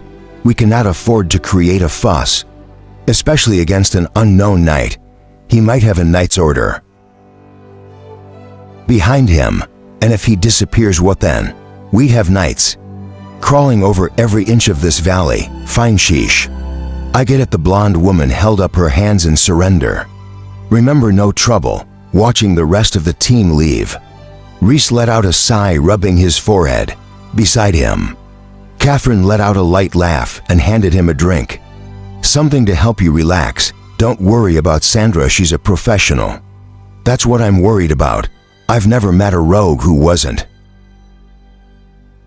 unhinged, and she's no exception. Do you remember what happened during our last mission? I could have killed her myself for all the trouble she created. If she messes this up, I swear on my sword I'll end her life myself." Chapter 7. When John left the bar, he found Ellie and Ben hiding behind the cart as village children yelled at them from across the street. Seeing one of the children picking up a rock from the ground, John's frown deepened. Sure enough, the kid drew back his arm and let the rock fly, sending it straight at Ben, who was peeking out from behind the cart. Jerking his face back, Ben heard the thunk of the stone hitting the wood and ground his teeth. Emboldened, the kid picked up another rock, but before he could throw it, a hand grabbed his wrist, causing him to yelp in surprise.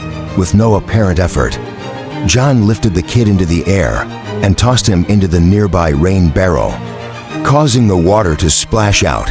Aghast, the other children all stared at him, unable to believe what had just happened. Sweeping them with his gaze, John ignored the wailing child, who was trying to climb out of the barrel, and jerked his thumb at the cart. No throwing rocks or you get thrown. Without a word, the kids all scattered, leaving the crying boy to whatever follow-up fate awaited him, ignoring the flailing kid. John walked across the street to Ellie and Ben. Ellie was visibly flustered, but Ben was positively beaming as he watched the boy struggle in the barrel. It would seem that having you come to town with me was a bad idea, John said dryly, looking around at the villagers who were watching them surreptitiously. I'm sorry, I didn't think it would be this bad. That the rumors seem to have gotten worse, Ellie said, bowing her head. What rumors? Butting in angrily. Ben waved his fist as he glared around the street. These stupid people believe my sister is a witch. Can you believe it? They think she uses black magic to seduce the men of the town, like that evil empress. Evil empress from Alara, you know, who used her magic to seduce the emperor and then killed him. Ellie would never do something like that, even if she did know magic. Can you believe it? John's eyebrows rose as he looked at Ellie for confirmation. Letting out a sigh, she nodded, a glimmer of fear buried in her eyes.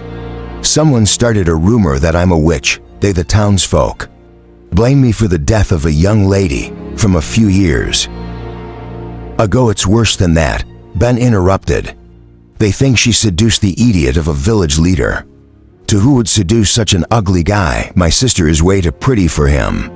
Embarrassed, Ellie put her hand over her brother's mouth. Hush, Ben, is that true? Not you seducing him, but that he's interested in you? Nodding. Ellie looked quite troubled.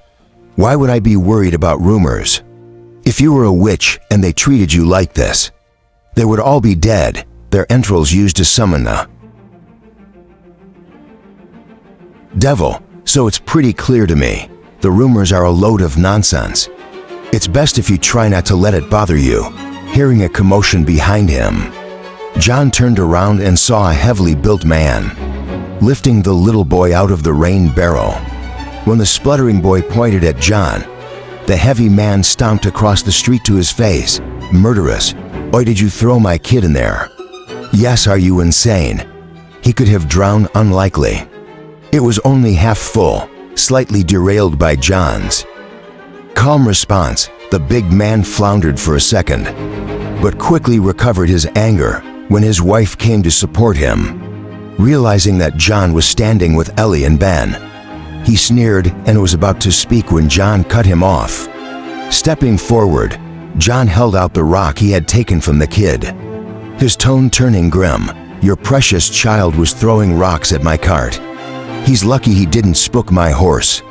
If he had injured my horse or damaged my cart, it would not have ended with him getting dunked. Be glad nothing worse happened. And discipline your child. Seeing his angry dad turning toward him, the boy grew scared and pointed at Ben and Ellie. I wasn't throwing them at the cart, I was throwing them at the witch. Hearing him say it out loud, the boy's father had the decency to look embarrassed, but his wife did not seem to have any problem with her son's statement. Hugging him close, she glared at John and Ellie. My sister is not a witch, Ben yelled, trying to struggle free of Ellie's grip. Even more reason for you to beat your child. John said, his hands still outstretched. Can you even imagine what would have happened to your family if he had hit a witch with a rock? Curses that can cause you to scratch all of the skin off of your body. Poxes that cause your flesh to melt from your bones. If it were me, I would make sure he never, ever does something so foolish again. Reaching out to grab the hand of the large villager, John turned his palm up and placed the rock in it. Just before he let go, he tightened his fingers, grinding the rock to dust in the horrified man's palm.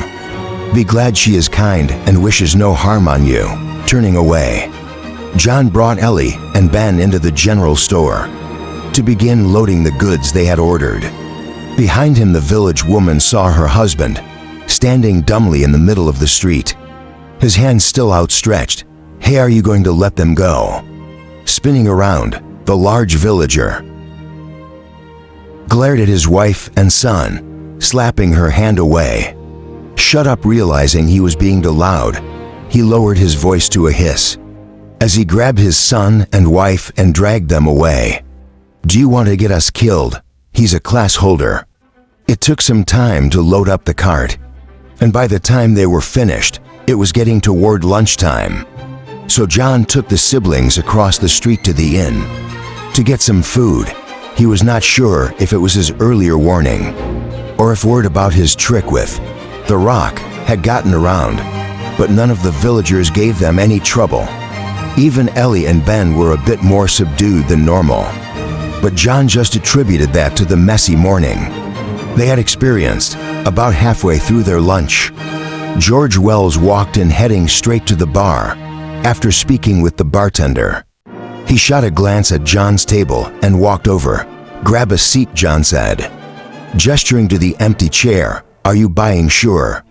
Don't mind if I do. Pulling out the chair, George sat down, nodding at Ben and tipping his hat to Ellie. The meal was served family style, so once the waitress brought over a plate and fork, George loaded up his plate and dug in, giving the old man a chance to get ahead start on his meal. John gestured toward the window.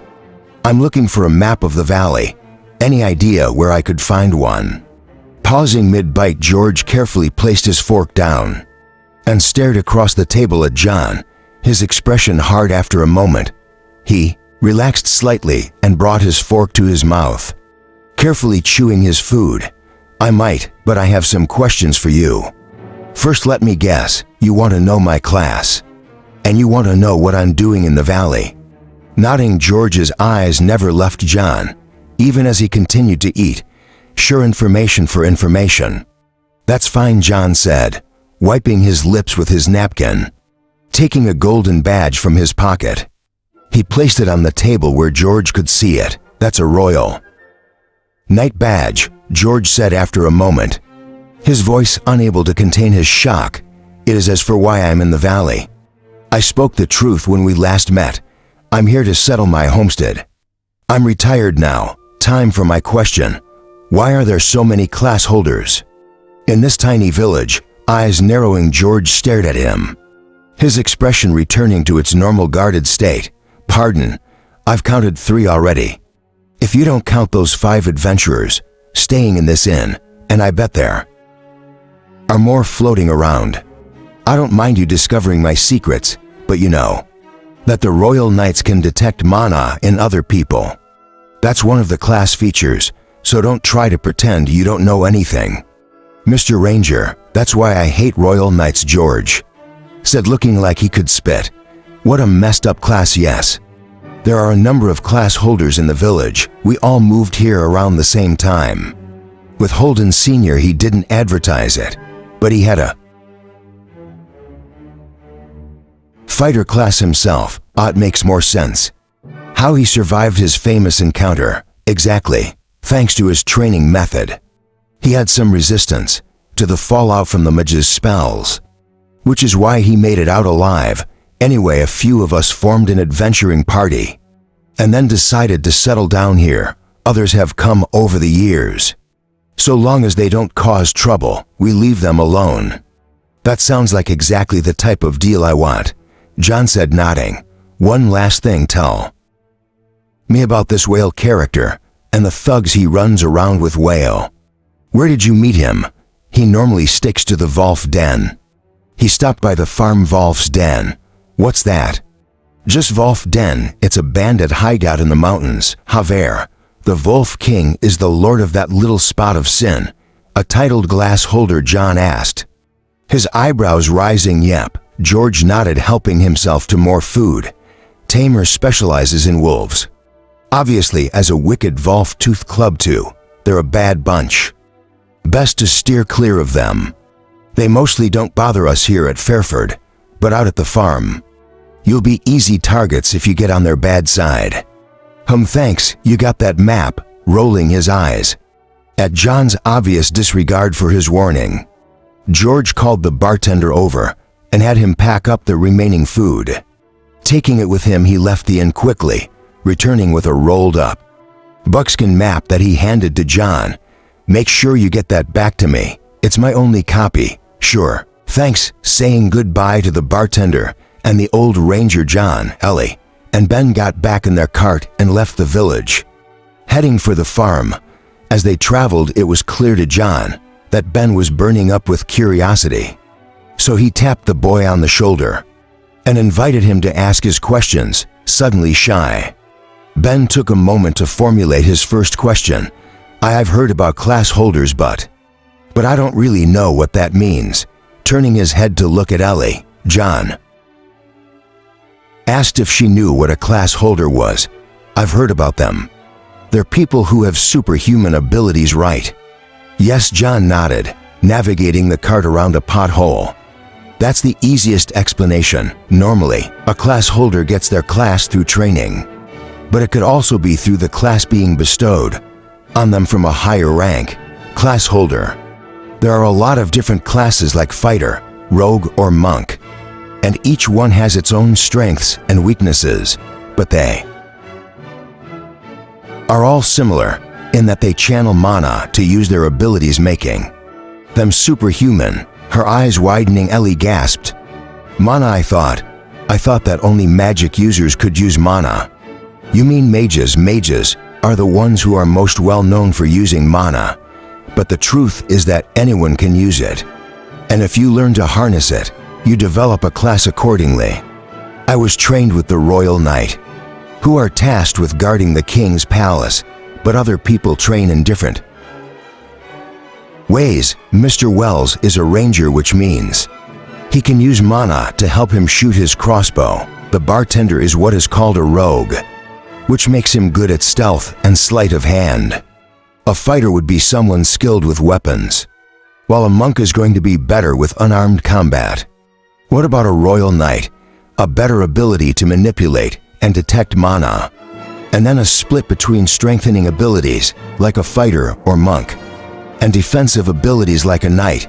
But even though a class holder has abilities, that doesn't mean all class holders are evenly matched. Remember, everything comes down to how well they can use mana. But isn't mana evil?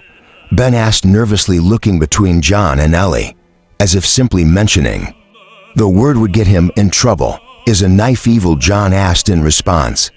Shaking his head, he tapped the knife in his boot. This is a powerful tool that can save your life, or take the life of another person. When it comes to mana, it's the same principle, really.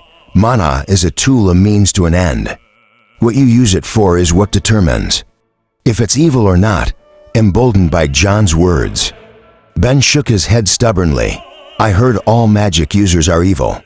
That's why all the villagers hated my sister so much, because they thought she was a witch. Witches enchant people and make them into slaves. But I heard that mages are even worse. I heard mages are like demons. Everywhere they go, everything dies and nothing can ever grow again. I heard one of the village kids say that if you don't go to bed on time, a mage will come and eat your still beating heart out of your chest. Getting really excited, Ben pantomimed having his chest cut open and his beating heart removed. Not that I believe that. You know, you're not that far off. Mana has a way of twisting the hearts of those who wield it, class holders included. That's why so many of them are really dangerous people. Which is why I got you this. Reaching into his bag, John pulled out a cloth bag, handing it to Ben, who unwrapped it excitedly. The cloth fell away, revealing a long, silver dagger with a black leather sheath. Stunned, Ben didn't know what to say, his mouth hanging open as he examined the knife. I'll be gone for a few days, so I got you this so you can protect your sister, John said, the ghost of a smile on his face. You know, in case any heart-eating magicians come by. Chapter 8. The forest was quiet, even the bugs and birds reluctant to make more noise than absolutely necessary. The eerie silence had only become noticeable as John approached the end of the valley, but it didn't bother him one bit. A smile curled at the corner of his lips as he thought about his earlier conversation with Ben. one positive of being an unstoppable killing machine. I guess he had left Ben and Ellie at the farm, after helping them unload the supplies and double-checking to make sure his cows had not been returned. Once everything was where it should be in the house, and the horse had been given its lunch, he took off through the woods, soon arriving at the end of the valley. According to the map George had given him, the trail leading up to Wolfton was both arduous and well guarded, but John casually walked up it, like he was out for a Sunday stroll. Winding up the steep mountain, John glanced over his shoulder once again, seeing the valley laid out in all its splendor. The warm afternoon light gave the trees and rolling hills a glow that was breathtaking, taking a moment to relish the natural beauty of the valley. He could not help but think of how different it was from the devastated battlefields he had so recently left behind. It had been some time since any of the nations had sent their magi to the battlefield, but when magi clashed, little to nothing survived, including the land letting out a sigh. He shook his head. As far as he knew, there were only two mages left in the whole world, and it was unlikely they would ever meet again. I wonder how Katrin is doing. Katrin, once called the Witch of the Wind, now Empress of Alara, had been one of the most feared mages in the world before she retired from the battlefield to sit on her late husband's throne. Shaking his head, John let out a breath, letting his darkening thoughts flow away with the stale air in his lungs. He had retired and was no longer of that world. His concerns were no longer the concerns of nations and war right now. His concern was cows. Glancing up the mountain, his lips twisted wryly. He still had a long way to go, despite his internal complaints. It didn't take him that long to climb the rest of the way, and a scant 2 hours later, he was standing at the entrance to a small, walled outpost made up of 6 buildings. The outpost was built for defense, and the guards who stopped him at the gate looked like they meant business. "Hold, stranger, I don't recognize you. What's your business here?" "I've come to see Whale about some cows," John said, giving the guard a smile. "He's expecting me." "Oh well, you say stay here, I'll go get him." When he saw that John didn't seem opposed to the idea, the guard felt a flash of annoyance, thinking he should have just let John go in, jerking his head for his partner. To keep a close eye on John, the guard hurried into the camp to try and find Whale. Ignoring the guard who was glowering at him, John turned around and looked out over the valley again with appreciation. It was not until half an hour had passed that John heard the guard returning. Turning around, he saw the guard hurrying over with Whale in tow, just like the last time John had seen him. Whale had thugs trailing behind him, but this time instead of 2, there were 6, all carrying some sort of blunt weapon and sneering expressions. "This is the guy who wanted to see you, Boss Whale," the guard said, gesturing to John. "He said you were expecting him." A slight sense of shock crossed Whale's face as he realized who John was, but it was gone in a flash, replaced with clear derision. Stopping in front of John, he looked at him with a mocking smile and nodded. "Yeah, I know him, though I honestly can't say I was expecting him." "Sutton, right, you didn't look suicidal to me when I saw you at your farm, so you'll have to forgive my surprise at seeing you here." Listening to the laughter from the crowd of thugs, John only smiled briefly and nodded, his eyes scanning the camp, turning to see what he was looking at. Well, could not see anything that would have attracted John's attention. "Something the matter, or have you come to join us?"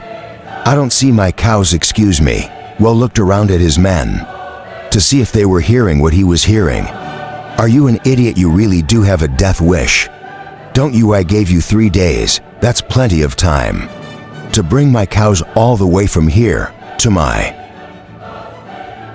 farm, so there are no excuses. This is your last chance. Where are my cows?"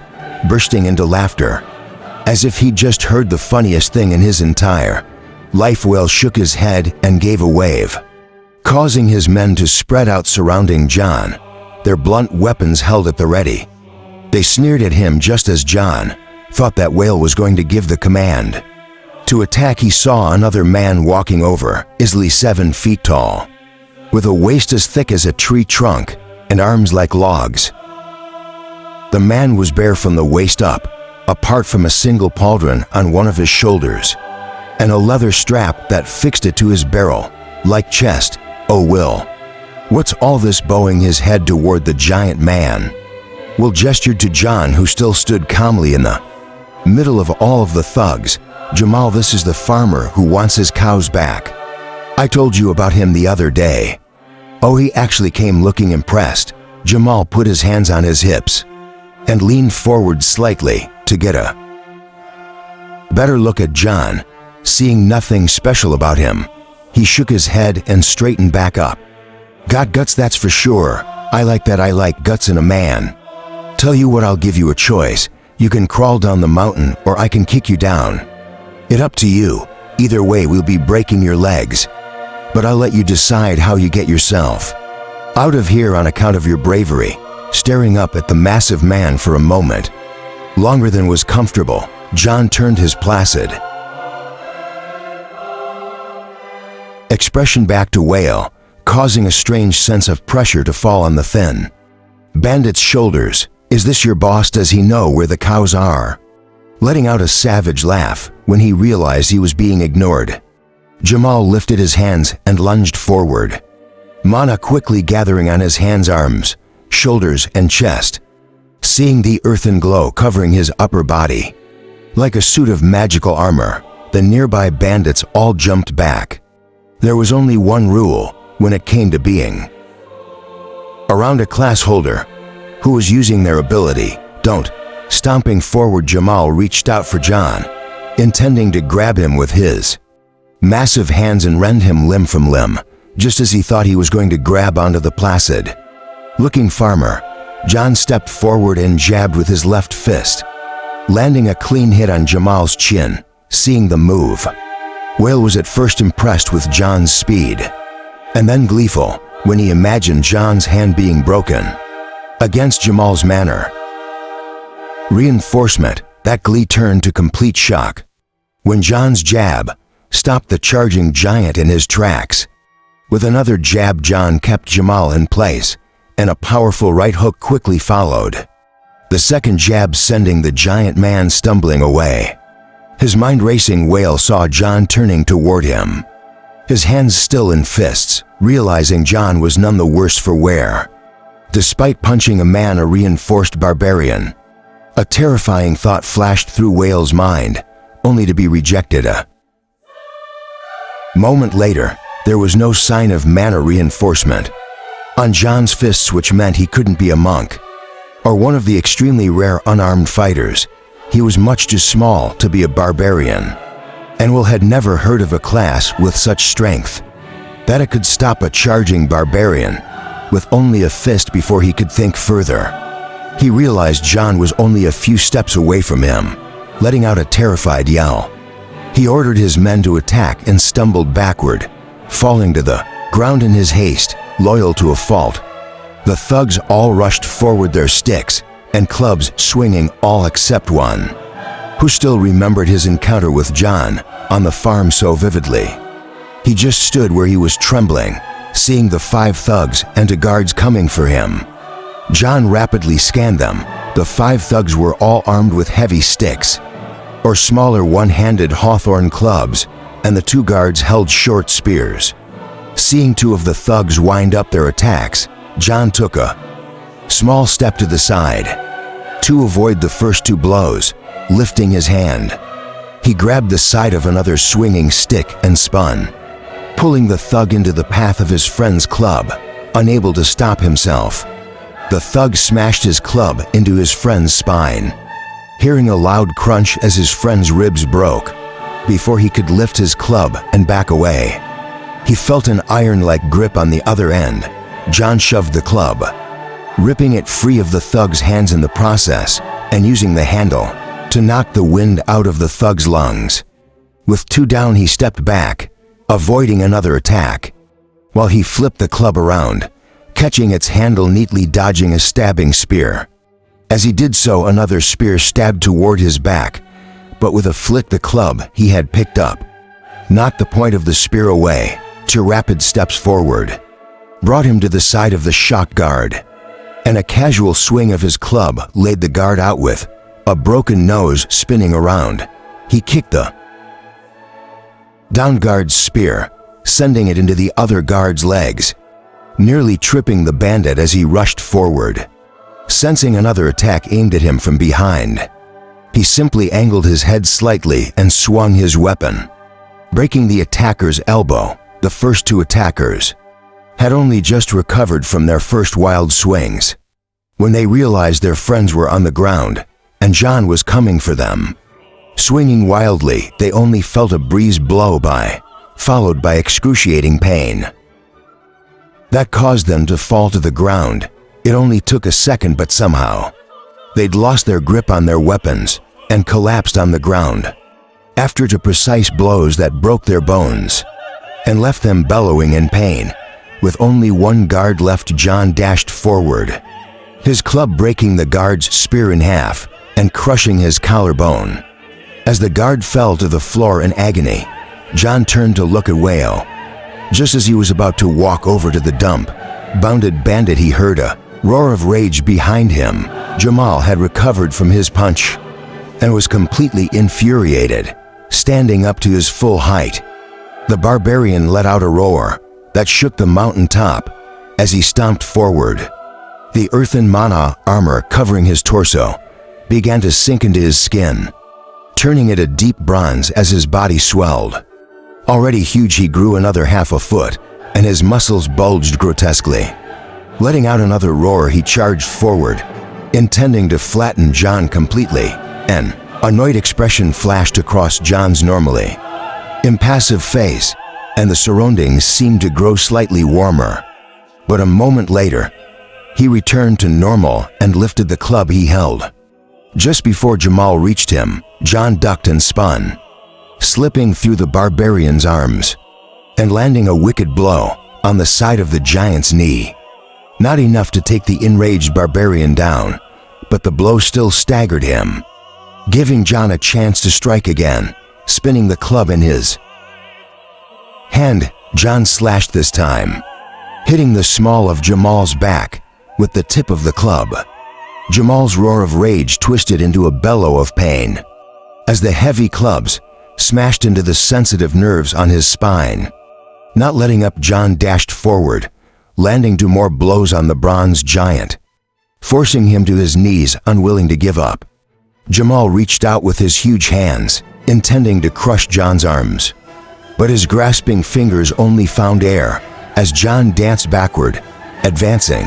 Almost as soon as he retreated, John looked like a phantom as he dodged the barbarian's clumsy grabs, his flickering club delivering blow after blow to Jamal's head and neck. Finally, with one last slash, Jamal was laid low, his body reverting to his normal state as his mana failed and he slumped to the floor. Pausing a moment to make sure Jamal was actually out, John looked at the heavy club he had been using. Twisted and splintered, the club had not been able to stand up to the abuse John had put it through, ultimately losing the battle against Jamal's barbarian body. Dropping the ruined weapon on Jamal's unconscious form, John turned to look at Whale, who was still sitting where he had fallen. The thin bandit was staring at John in utter horror, as if he was looking at a terrifying monster. A faint smile appeared on John's face as he started to walk over, only to stop and turn his head, staring at the final thug, who was still frozen. Seeing John's gaze, the bandit nearly screamed, but managed to choke it back at the last moment. Recognizing him as one of the 2 thugs Will had brought to Harris Alley, John's eyebrows slowly rose. When the bandit had confronted him at the farm, he had released his manner for a moment, letting it envelop the man. The experience had obviously scarred the man deeply, as he could no longer bring himself to move against John. Instead, he lifted his shaking fist, and while John watched on in awe, hit Himself in the head so hard, he fell to the dirt unconscious. Blinking, John shrugged and turned back to wail. Walking over, he crouched down, his nose wrinkling, as he noticed a clear stream of fluid staining the ground under the thin bandage. Still, it did not stop him from leaning forward, until his face was only a foot away from Will's face. Their eyes locked together. So about those cows. Chapter 9. I'm telling you, Ellie, you're not safe out here, I know. There have been some nasty rumors about you and the village, but I'll talk to the villagers and we'll clear them up.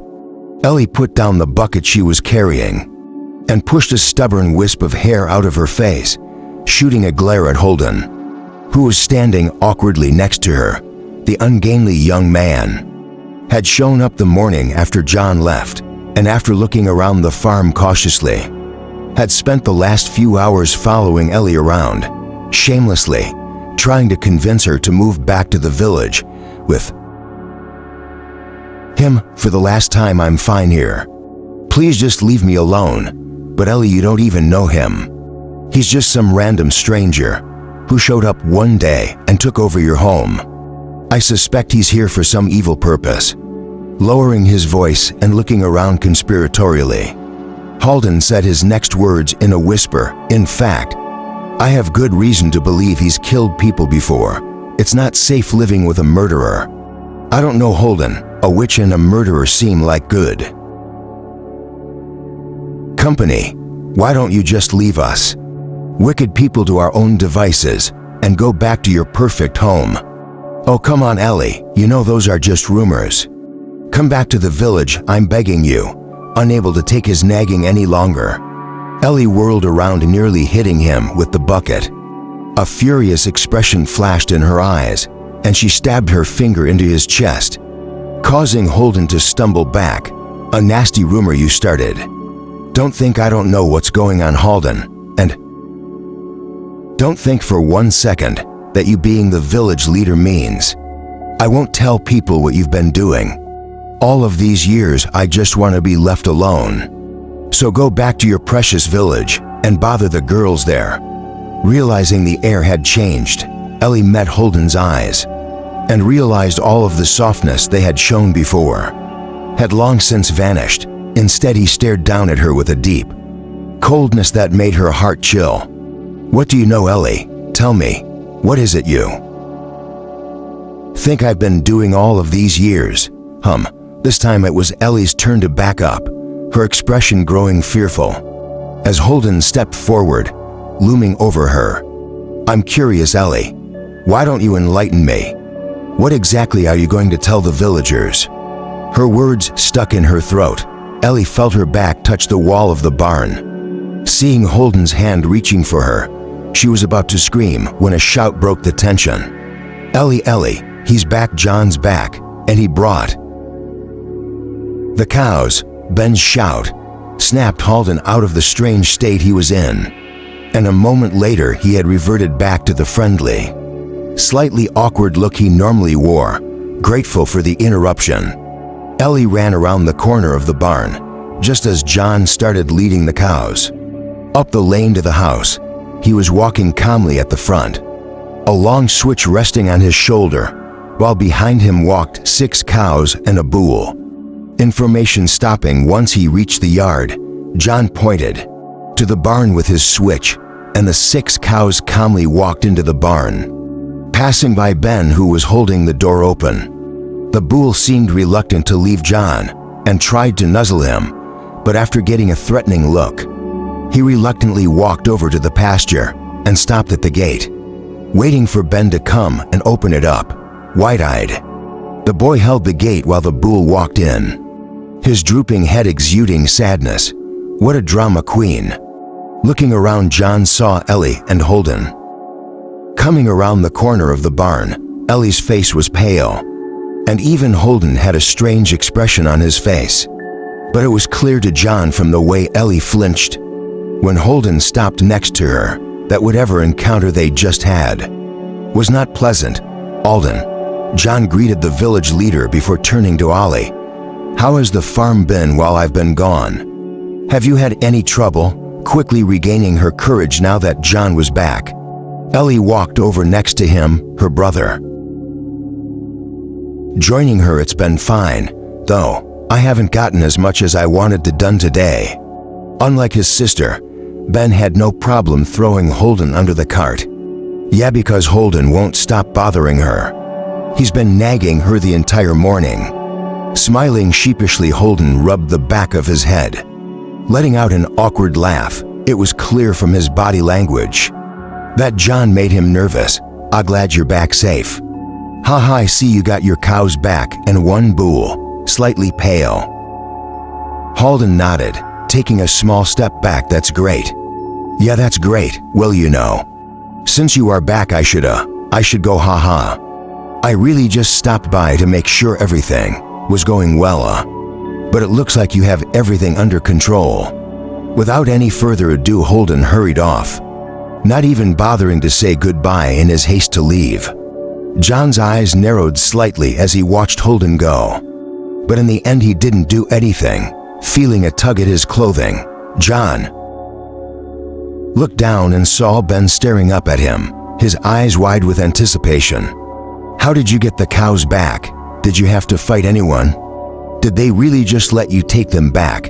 Chuckling, John messed up Ben's hair and walked toward the pasture, where the bull was standing, staring out at them. "It wasn't bad, we just had a bit of a chat, and I convinced them to return the cows. Nothing to worry about." "Oh wow, that's so great, Ellie, look, the bull remembers me," unable to bear telling her brother that the bull would probably accept food from anyone. Ellie just gave him a small smile before shooting John a worried look. Seeing the unspoken concern, John leaned against the fence. "Ben, can you grab the harness from the barn? I want to make sure it fits before we head into town to pick up the plow tomorrow, sure." Watching her brother disappear into the barn, Ellie finally felt comfortable voicing her concerns. Did it cost a lot to get the cows back? Realizing that, Ellie thought he had bought the animals back. John let out a laugh and shook his head. Ellie had been suffering under the thumb of the Wolf Den bandits. For a while, it was obvious why she would think that. "Don't worry, I didn't have to pay for them. They felt really sorry that they took my cows, so they let me take them once we discussed things properly. They were happy to let me leave with the cows. But won't there be trouble when the Wolf King returns?" Will told me he was keeping the cows to make milk for the Wolf King's pets. Falling silent, John looked out over the pasture, his lips curling up in a smile. While he had not yet met the Wolf King, titled class holders were without exception smart people. If the Wolf King returned and didn't know how to read the situation, he would find himself on the short end of the stick. It shouldn't be a problem. Hearing Ben running up out of breath, John turned around and took the harness he was holding out. "Here, I brought the harness, thanks." Turning it over in his hand, John examined it for any damage before jumping over the fence. Seeing him enter the pasture, the bull brightened up and walked over, his tail slapping against his side. "What are you, a dog?" trying to press up against John. The bull looked like it was asking him to scratch its head, leaving Ben and Ellie speechless, slapping the top of the bull's head. John pushed it away and held out the harness. "Here, put this on your front legs. Go through here. I think your head goes in this part." Stepping into the harness, the bull tried to get its head through the top loop. John was holding open but kept getting its horns caught. Hold on, I'll undo the buckle." "All right, stay still." "I said stay still." Freezing in place, the bull waited while John undid the buckle and tried to rebuckle it around the bull's neck. Quickly realizing the harness wasn't long enough, frowning, he looked at Ellie, who was staring at him slack-jawed. "Hey, am I doing this right? I think the front loop is supposed to go up in front of the bull's chest. Up here, come show me." "Don't worry, the bull won't hurt you." Hesitating slightly, Ellie gave the bull a long look before slipping through the fence. before Whale and his henchmen had taken the bull away. It had been much too aggressive for Ellie to handle, and she hadn't dared go into the same pasture as it, even though it was exhibiting completely different behavior. With John, she wasn't convinced it was safe, as if it could read her mood. The bull looked at her from the side of its eye and snorted loudly, earning itself a slap on the top of its head from John. Nearly collapsing, the bull gave him a hurt look, but John had no sympathy for its behavior. Pointing at Ellie and then at Ben, he glared down at the bull. "They are going to be helping me take care of you, so you better be obedient. If I hear you've been messing around, believe me, I'll make you regret it." Seeing that Ellie was giving him a weird look, John paid no attention to the animal and gestured for her to come closer to help with the harness. Completely cowed by John's admonition, the bull stood there meekly as Ellie adjusted the harness, showing John how to fix it on the bull, unable to believe the huge beast was acting so docile.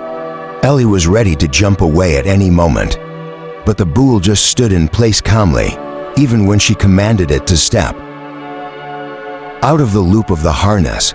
It did so without complaint. "Oh, I thought this thicker band was the breast band. I guess I had it upside down," John said, scratching his head. "Well, it looks like it fits pretty well. Do we have ropes to connect it to the plow?" "Old Man Burrows always used a chain," Ben said, edging closer to the bull, a nervous expression on his face.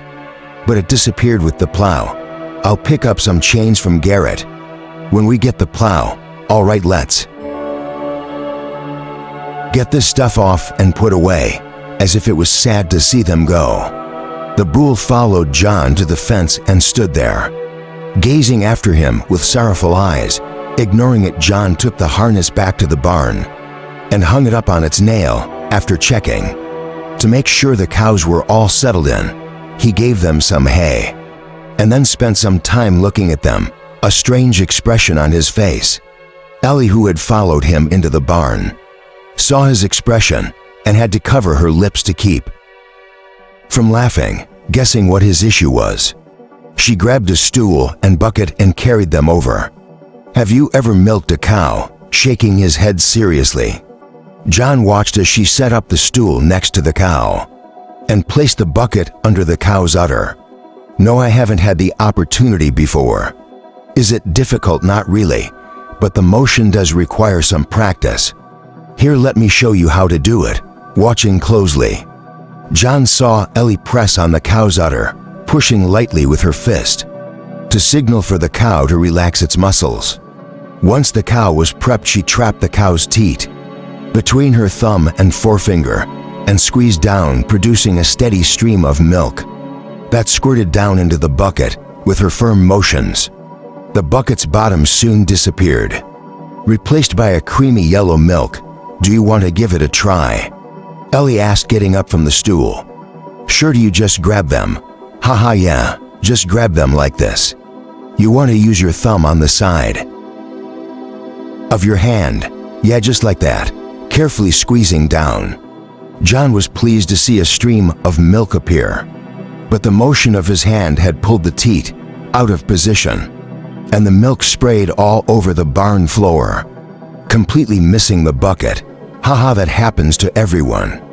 Don't worry about it, just keep going." It took a while, but John soon started to get the hang of it, though it was a slow and laborious process for him. Nothing like the natural motion Ellie had shown him earlier when the cow's udder was finally empty. He sat up and wiped the sweat from his forehead. "And we need to do this twice a day for each cow?" "Yes," Ellie nodded. "Once in the morning, once in the evening. But Ben and I can handle it." "Who was responsible for it before?" "When Burrows was still running the farm. At that time, Ben was too little, so I did most of the milking. But in the last year before the cows were taken, he was able to help me out. It looks like whalesmen milk them regularly because they're in really good shape." "All right, then I'll leave it to you." Carrying the milk over to a large stone tub that sat along the barn wall, John put the bucket down and covered it up The stone tub was dusty, after not being used for a few months. So he went to the well and brought some water over, using it to wash out the stone tub and clean off the thick slab of stone, sitting next to it that served as a lid. Once it was clean and dry, he poured the milk into the tub and picked up the stone lid to close it up, leaving a small gap that Ellie covered with a board so more milk could be added later. While Ellie and Ben were milking the other cows, John went out back with his axe and began to cut some of the extra logs, splitting them into firewood. By the time the cows had been milked and fed, it was getting toward dusk, and John had a nice pile going. Sinking his axe into the last chunk, he split it neatly in half and picked up the two halves, placing them on the top of the pile. Hanging up his axe, he stopped to draw a bucket of water from the well, taking a long drink of the cool water, and then using the rest to wash his hands, dropping the bucket back in the well. He sighed, letting his eyes wander over the neat farm. He could hear the sound of pots and pans in the kitchen, as Ellie bustled about getting dinner ready, and Ben's chattering voice from the barn, where he was feeding and brushing the horse. Ding. Active quest complete. Chapter 10. Completed quest. Retire. You have been discharged with high honors by the Royal Leperian Army and successfully settled a small farm in the Rawbane Mountains at the frontier village of Fairford. Reward -15 doom points. The Apocalypse Retreats reward +1 skill point. New quest generated. Grow wheat. It was late in the night by the time John finally got around to taking a closer look at the notifications he had seen right before dinner. He was sitting cross-legged on his bed, his breath dragging sparks from the air as he sent the mana deep into his body.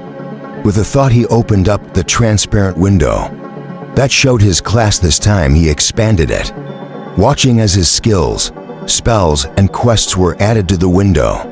Name: John Sutton, age 27, class Mage, spells 1, active quests none. Skill list: Mana Breath, max Arcane Tongue, max Mana Control, max Mana Reinforcement, max skill points 33. Spell list: Fireball, basic quest list: Prevent the Apocalypse, grow wheat. Doom points 71 of 100. Every time he looked at his status window, John had to resist the urge to curse. Instead, he channeled the frustration he felt into deepening his breaths, letting the burning mana sear his skin as it flowed through his body. It had been like this since he had first woken up in that dirty tent 10 years ago, and had not once gotten better. The only saving grace, if it could be called that, was the class he had awoken after mana was forced into him for the first time. Not that things got any better, if anything they got worse. Immersing himself in his memories, John felt his body shake slightly. The years after he had arrived had been pure hell, as he was dragged from battlefield to battlefield, thrust into unwinnable situations, and pitted against enemies who were countless times more powerful than he was. Yet here he was a full 10 years later alive. The same could not be said for those he had faced. This world, which, if the stories were to be believed, had reached the pinnacle of a flourishing, magical civilization, was already ruined by the time John had arrived. Magic had been bent to war, and the result was utter devastation, as the most powerful magic users wiped out entire kingdoms with a snap of their fingers. As soon as the kingdoms realized the advantage of having mages, they began a ruthless campaign to wipe out their enemies. Magic users by any means necessary: poison, assassination, blackmail. Nothing was taboo in the fight for magical supremacy. And by the time the world leaders realized what was happening, the majority of magical knowledge had been burned away.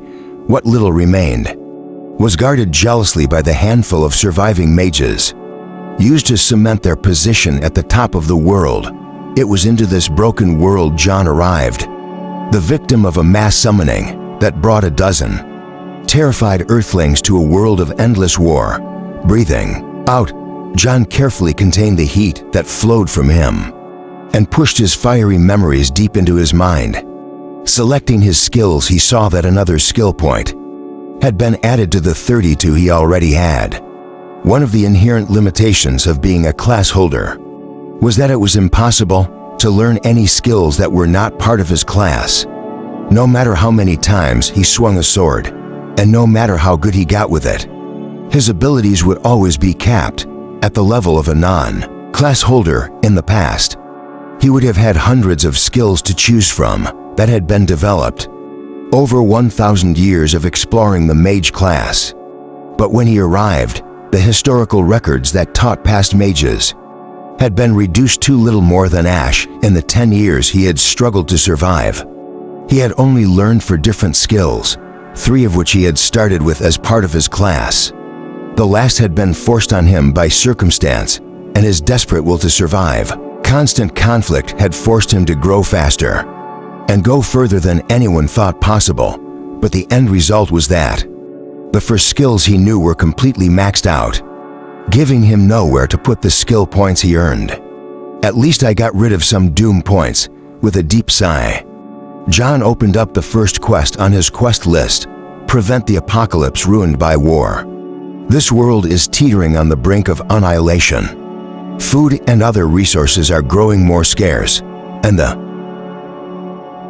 echoes of destruction threaten to rip apart even the tightest community. As one of the last mages in the world, you have both the strength to fight against the tide of darkness that sweeps across the land, and the means of hastening its flood.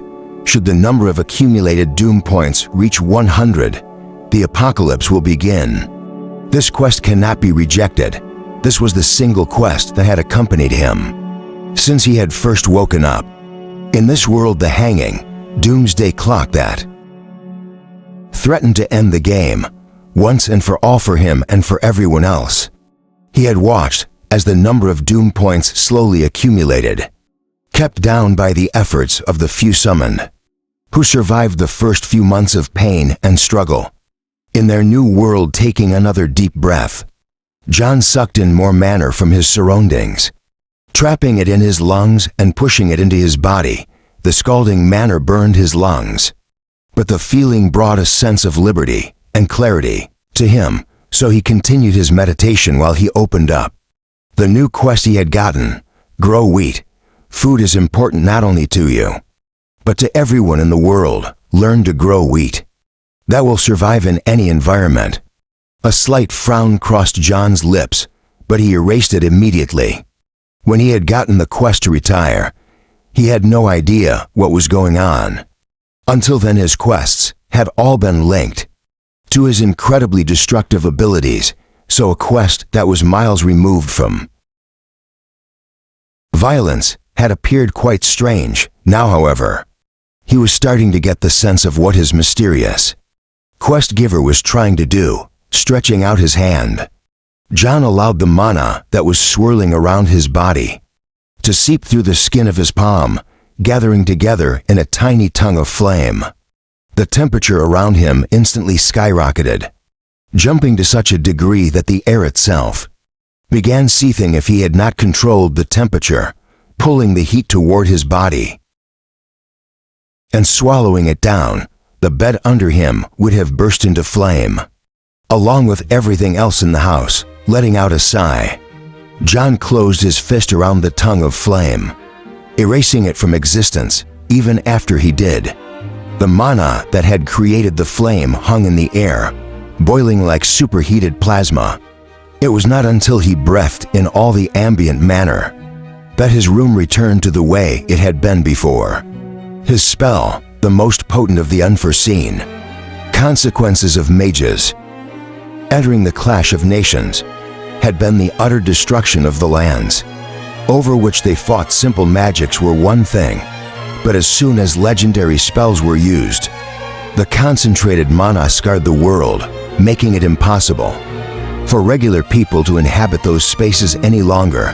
The first places to suffer mana blight were the academies and towers where mages were trained, but the wide plains where nations grew their food were next. causing widespread destruction and devastating famines that destroyed nations faster than the armies could. Though it was not impossible to find food that grew in those irradiated lands, even touching it would kill most people, as the mana it contained corroded their body. Thanks to John's laborious toil, most of the threats that were hastening the apocalypse had been completely eradicated, so it appeared that the quests were turning to solve the next biggest problem that faced the broken world, closing his status window. With a sigh, John sucked in a breath, making sure to pull every trace of mana into his body. While normal mana was not harmful to normal people, and was even beneficial in some ways, mana and the concentration generated by a mage was pure poison, and if Ben or Ellie were to encounter it, they would be dead before they could blink. Once he was sure the area around him was clean, John lay down on his bed, letting his mind wander over what he had to do, since his next quest was based around growing mana, stable wheat. He decided to prioritize learning how to grow regular wheat first. Filled with thoughts of golden wheat, John drifted off to sleep. Despite the nightmares that plagued him, he slept well enough and was up early the next morning to make his trip into town. Since he was only planning to go to the forge, he was going to go alone, but Ellie and Ben were already done with the milking. When he got the horse hitched up, seeing them standing on the porch staring at him, he stopped in the yard. "Do you need anything from town? Can we come?" "You want to go into town?" His forehead furrowing, John looked between the siblings, picking up on the faint worry hidden behind Ellie's eyes, remembering the strange encounter with Halden the day before. John only hesitated a moment more before nodding his head and holding the horse in place. Hurrying over, Ellie climbed to the main seat, while Ben jumped into the back. For Ben, it was the prospect of getting out of a morning of work, but the relief John could feel from Ellie was palpable. Coming up into the driver's seat, John clicked the reins, and they left the homestead, heading for town. As the horse clip-clapped down the road, John could sense Ellie's nervousness from the way she unconsciously twisted her fingers in her dress. At first, John wasn't going to say anything, but Ellie kept giving him glances from the side of her eyes, her mouth opening as if she were going to say something, only to shut her lips tightly each time. Figuring that any conversation would be better than the awkward silence, John nodded to the mountains in the distance.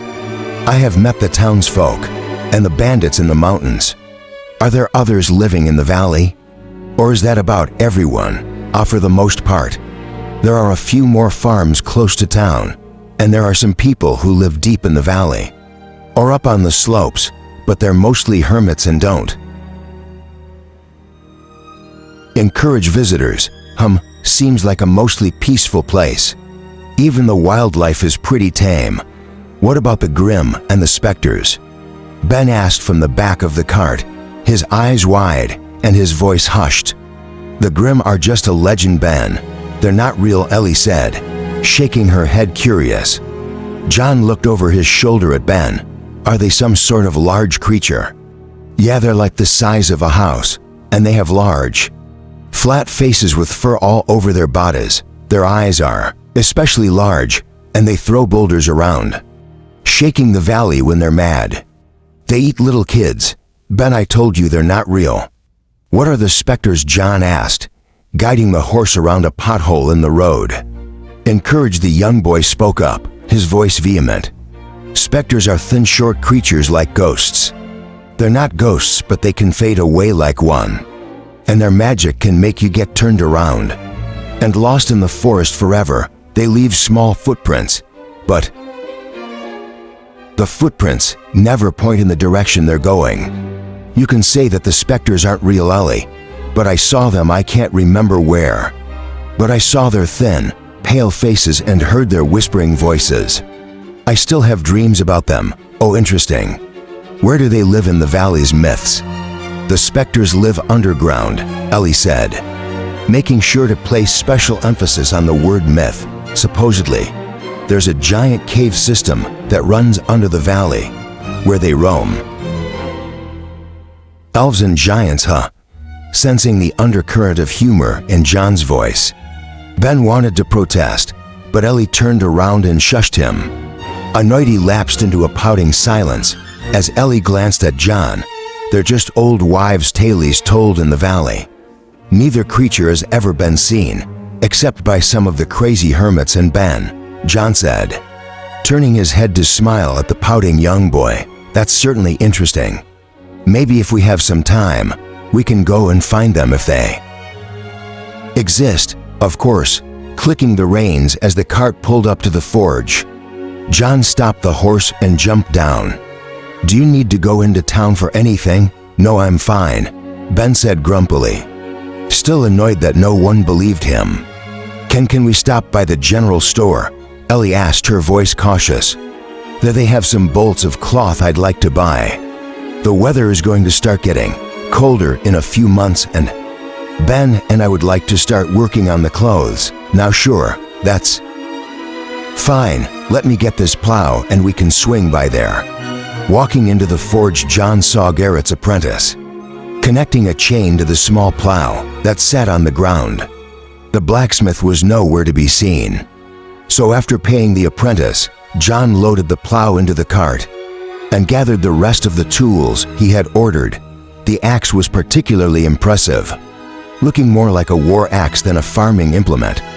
Despite the weight of it, John lifted it with no effort at all and took an imaginary swing, pretending he was going to split a log.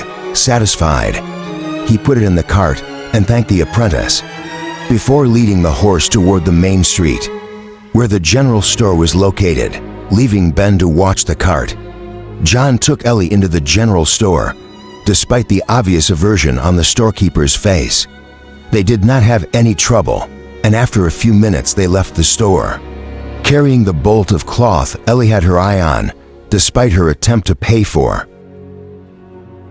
the bolt of cloth. John just put it on the farm's credit and waved her off. Seeing that Garrett was coming out of the inn, John told the siblings to wait for him and walked across the street to talk to the waving blacksmith. Chapter 11. Garrett Thornton. Shaking hands with the blacksmith, John glanced past him into the inn, where the tables were bustling with townsfolk. As they got breakfast, did Caleb get you your plow? Yeah, and the rest of the tools as well. That axe is something. It's been a long time since I've seen anything that sharp, John said, giving Garrett an appraising look. Laughing it off, the blacksmith waved his hand. Haha. It was good to make something beside a horseshoe again. I was afraid my touch had gotten rusty. Let me know how the plow works for you. If there are any problems, just bring it back in and I'll take a look. No charge, thanks. Are you headed in to eat? No, but I thought I'd pick something up to go. I want to try and get started with the plowing today. Well, best of luck. It's looking like it'll be a scorcher. Saying goodbye to John and tipping his hat to Ellie, Garrett strolled away, one hand holding his pipe and the other tucked into his leather apron. Heading into the inn, John ordered some breakfast to go surveying the room as the waitress packed it up. Aside from the townsfolk, he saw the team of 5 adventurers sitting in the corner of the room, talking quietly when the waitress brought the food out to him. He thanked her and grabbed the bundle she had made, carrying it out to Ellie and Ben as they headed out of town and back to the farm. The sun grew hotter, lending credence to Garrett's comment. Despite the sunlight beating down on him, John seemed entirely undisturbed. Even when Ellie mopped her face with her handkerchief, "Whew, it's starting to get hot." Glancing at her, John noticed the fine beads of sweat starting to form on her forehead, and then looked up at the cloudless and clear sky. Taking a deep breath, he sucked in the surrounding mana, surreptitiously dragging the heat from the sunlight along with it. As the heat moved, so did the air, creating a small breeze that spun around the cart. bringing a slight cooling sensation along with it. Feeling rejuvenated, Ellie fanned herself with her hand and let out a contented sigh. "Are you going to try plowing today?" I was thinking of it might be better to let the bull get used to the weight of the plow for a day or so. It would be a shame if it got spooked and damaged the plow, or worse, hurt itself. Giving a mirthless smile, John shook his head. "No, the bull will be fine. I'm more concerned with my practice. It seems to me like it will be hard to make it cut deep enough. The book I was reading says you have to put the right amount of pressure on the plow, or it will cut to shallow or to deep. I want to get started early so I can practice before it's time to plant." "Does your book say when to plant as well?" Looking over, John saw there was no mirth in Ellie's face and that her question was serious. Nodding, he looked back at the road, feeling the cart bump as it passed along the dirt road. "Yeah, it says we can grow over the winter and harvest early spring, and then plant again in early spring. I've never seen wheat grown before. Old Man Burrows always planted corn, which goes down in the spring. Are you sure the winter's snow won't kill the little plants?" "That's what the book says, so we'll give it a try," John said with a shrug. Once they arrived back at the farm, Ben jumped down and carried the tools that the blacksmith had made into the barn, while John grabbed the plow, watching him pick it up casually with one hand, while his other hand grabbed the two long chains. Ellie's mouth nearly dropped open. The plow was solid metal and easily weighed as much as she and Ben did combined. Yet John's expression didn't even flicker as he casually lifted it over the side of the cart. Not noticing that Ellie had seen his feat of strength, John carried the plow over to the garden and put it down, returning to the cart to help Ben carry the rest of the tools to the barn. Once everything had been put away, John went inside and got his book, bringing it with him as he began to survey the fields which he was going to begin plowing. According to his book, a farmer with a skilled team of oxen should be able to plow about an acre a day, considering he only had a single untrained bull and had no idea what he was doing. John figured it would take him a lot longer than that.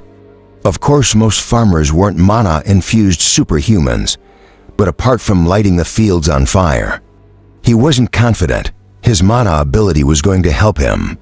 Nothing else for it but to give it a try, I guess.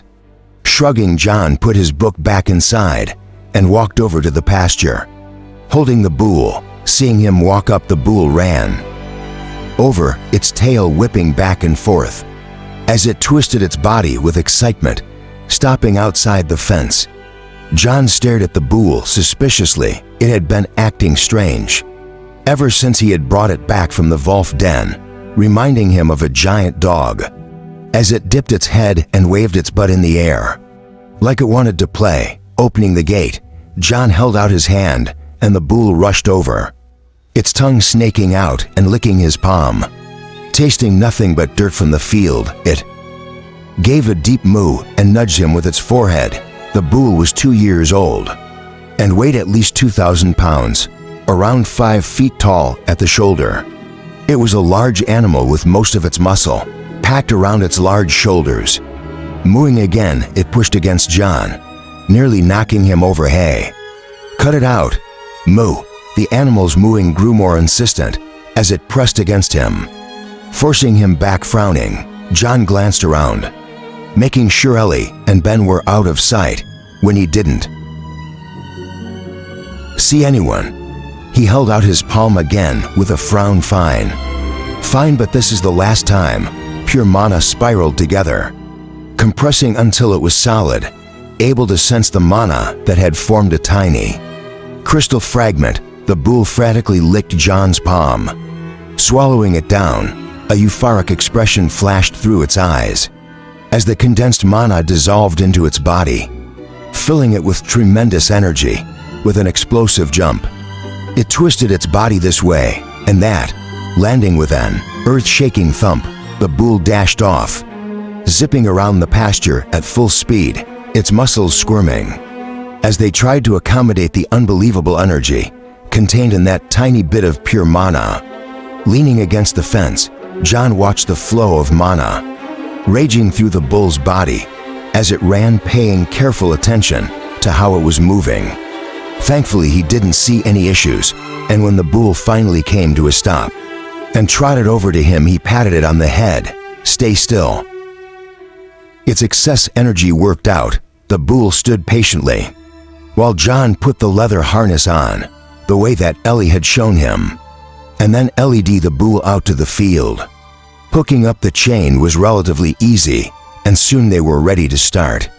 Carefully pressing the plow into the soil, John suddenly realized he had no way to signal the bull to begin pulling. After a moment of thought, he flicked a pebble at it. Hitting its but feeling a light touch, the bull swished its tail. Lazily, "Hey, start pulling." Turning its head, the bull tried to stare back at him, but it couldn't get its head back around far enough. So it ended up shifting sideways, pulling the plow out of line in the process. "Stop, stop." I said stop. Even more confused, the bull seemed to realize John was annoyed from his tone of voice and began backing up, trying to distance itself from him, trampling over the chains and getting tangled up in the process.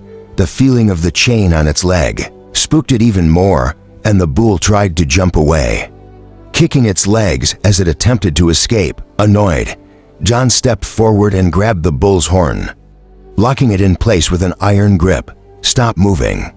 Whether it was fear or the strength of John's arm, the bull froze in place, not even blinking, as it looked at John from the corner of its eye.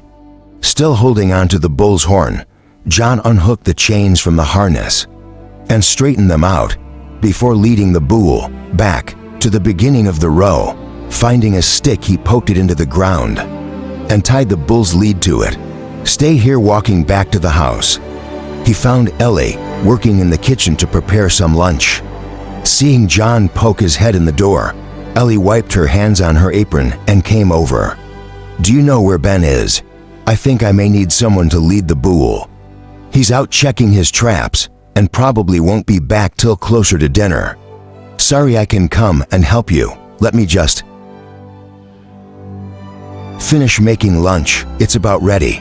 Only if you're not busy," John said. "Nothing I can't do later. I'll get Ben to help me." Nodding, John took the thick sandwich she offered him and stepped out onto the porch to eat it, joined by Ellie a moment later. They were just finishing up when John saw the ranger, George, sauntering up the drive to the house. Seeing his crossbow on his back and a quiver of bolts on his hip, John's eyes narrowed slightly as he stepped off the porch to meet him. "George, I didn't expect the pleasure of your company so early. Come for that drink of wine?" "Not yet, I am out on patrol.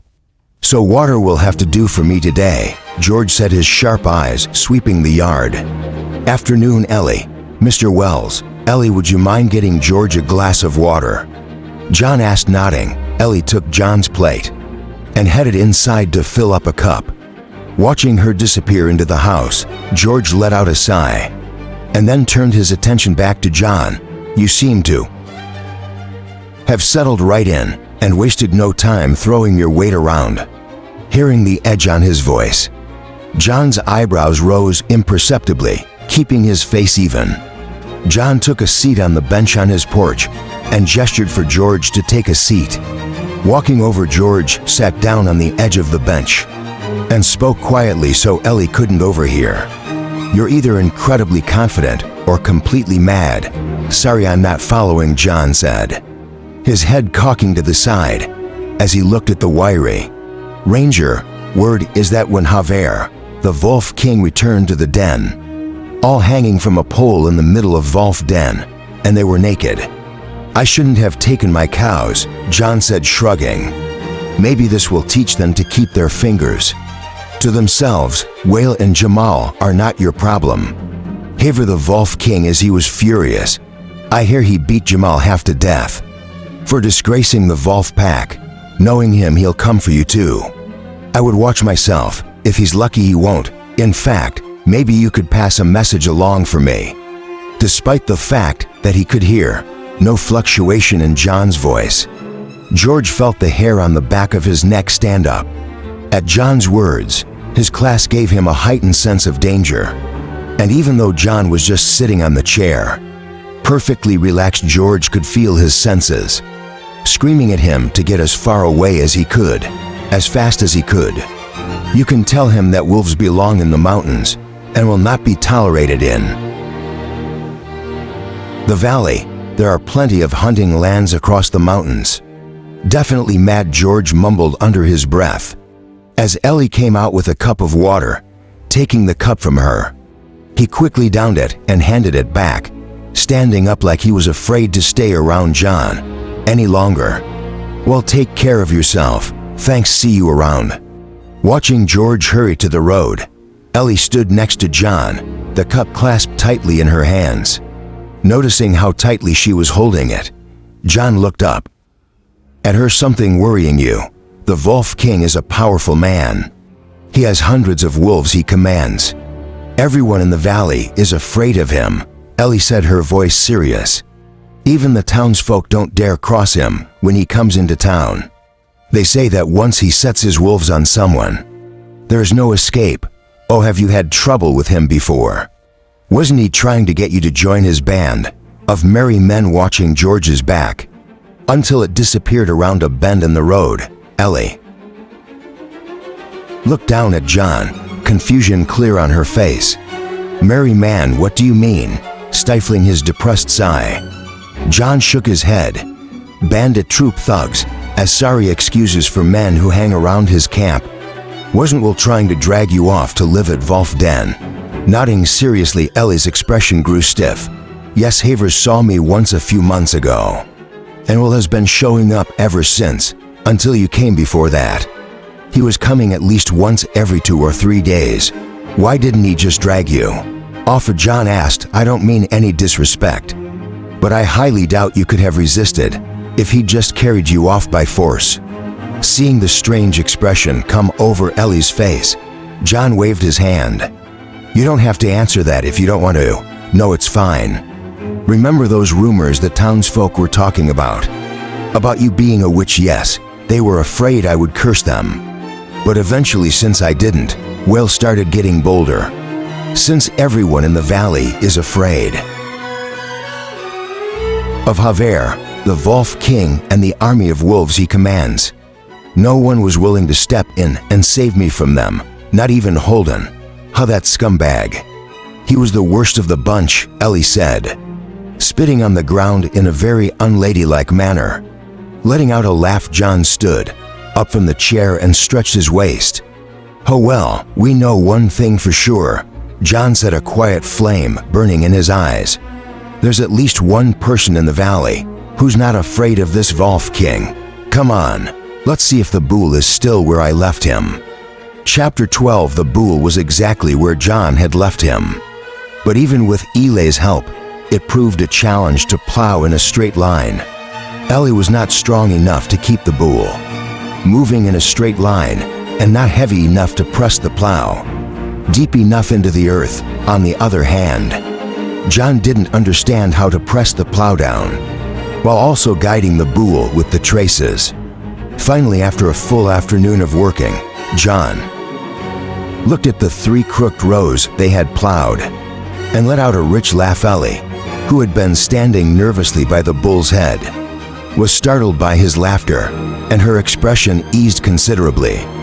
John had largely been taciturn and somewhat grim since he had arrived, and she had been worried he would be frustrated by the plowing. There was much about John that Ellie still didn't understand, and his quiet confidence could be downright frightening at times. Hearing him laugh with obvious humor at the meandering plow lines lifted a weight from her heart. This is much harder than it looks, John remarked, scratching the back of his head. Though the real problem is this bull. That's true, I've never seen a bull constantly try to turn around and look at the person who's plowing. Well, we'll work on it for now. Let's put everything away. I'll do that while you go check on your brother. It sounds like Ben is back. Unhooking the bull, John led it back to the pasture. Along the way, the stupid creature kept nuzzling him. Looking for a shard of pure mana. You were worthless and you want to be rewarded. How fat chance when the bull tried to push through the gate. When he was closing it, John's eyes narrowed, and a haze of mana leaked from his body, causing the bull to freeze in place. Keeping its eyes fixed on his, it slowly began to back up, until he could close the gate, letting out a snort. John pulled the mana back into his body as he fixed the gate latch, returning for the plow after he hung up the harness. John picked it up and knocked the clump dirt from the blade. Once it was clean, he carried it into the barn. When he walked in holding the plow in one hand, Ben and Ellie were already starting the evening milking. John set the plow down with a thump and cleaned the dirt from his hands. Before pulling up a stool to join them, he had been trying to practice his milking, but by the time he had finished one cow, halfway, the siblings had finished milking the other 5, and Ben was standing next to him, hopping from foot to foot with impatience, as Ellie poured the milk into the stone trough. "Would you like me to do that? I'm managing, yeah. But Ellie won't let me play till the milking's done, and it's going to be dark soon. So if I wait for you to be done, I'll be here all night." Measuring Ben with a long stare, John sat up, shifting nervously under John's gaze. Ben still looked determined. Rubbing his nose to hide his smile, John stood up and off to the side, as Ben sat down and quickly started milking the cow. Mortified by her brother's behavior, Ellie rushed over, but John stopped her with an outstretched hand. "He's not entirely wrong. I am pretty slow. Plus, there's nothing wrong with saying things as they are." Even if it was pretty cheeky, feeling the stone jumping in her throat settle, Ellie let out a gratified smile. For the second time, she found herself peeking at John as he stood there and watched Ben do more in a few minutes than John had managed to do in nearly an hour. Once he was finished, Ben pushed the stool back and nudged the bucket with his foot, causing the milk to slosh. "Ellie, I'm done. Can I go? I want to check some of the closed traps." "Fine, but be back before dark. I don't want you out in the woods when it's dark." "Okay, thanks." Dashing off like a shot, Ben vanished from the barn, leaving the cleanup to John. When Ellie hurried to try and pick up the bucket, John stopped her once again and took it, pouring it into the stone trough with a thought. He pulled the heat radiating from the fresh milk, causing it to cool rapidly as he closed the lid of the trough. "I'll scrape it tomorrow to make butter, and take some milk the next day for cheese. It would be better if we had a dugout, but I can make do with the corner of the barn for now. The milk is staying really fresh in the trough, but we're going to run out of room soon." Each cow is producing a bit over 3 gallons at each milking, which is 36 gallons total. That's way more milk than we can use. What if we make cheese from all of it? We can't have too much cheese, right? There would be nearly 30 pounds of cheese every day. How that seems like too much cheese, John said, patting one of the cows, who was chewing on the feed that had been added to its feed bag. "What do you think we should do?" "I don't want to dump it. Can we sell it?" "Well, if we increase the capacity of the tank, we could probably store it and sell it to someone in town. Or we could make more cheese and sell that in town. However, between milking and making cheese, that would take up most of my time. Let's think about it for now.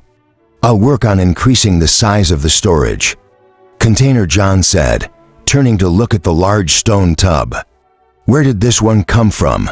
"It was here when I came, but Old Man Burrows said something about an abandoned stone mine in the western mountains. It may have come from there. I'll go check it out. We should be able to fit another 2 days in there." "Right, yes," Ellie nodded. 3, even if we pull some out for cheese." "All right." Heading into the house together, Ellie started on dinner, while John got out the map George had lent him. Spreading it out on the table, He marked where the farm was with his finger, and then began to trace the path to the western side of the valley, looking along the mountains. He soon found the abandoned quarry Ellie had been talking about. Judging from how long it took me to make it to Wolfton, it should be doable in about half a day, huh? I could probably do it in a night if I pushed it. Maybe I'll go tonight. Settling on a plan, John rolled up the map and started trying to come up with solutions. For the plowing, if he didn't want to plow by hand, he'd have to train the dumb bull to plow in a straight line, but he seemed to have ruined it by feeding the bull the pure mana crystal to get it to follow him back to the farm. Flipping through his books, he found one that had a description of the process for training a horse to pull a cart, and decided to try and adjust it for training the bull. As he was putting the book away, Ben burst into the kitchen, clutching 3 dead rabbits by their legs. "Ellie, I got some rabbits. Great dinner is ready. So hang them on the porch and wash up. Don't forget to wash behind your ears. If you don't want to have to take a bath." Yeah. I got it, listening to Ben banging around outside. John helped Ellie set the table as she carried the food to the table. Soon Ben came in, water glistening on his neck, where he had hurriedly splashed it, and the 3 of them sat down to eat.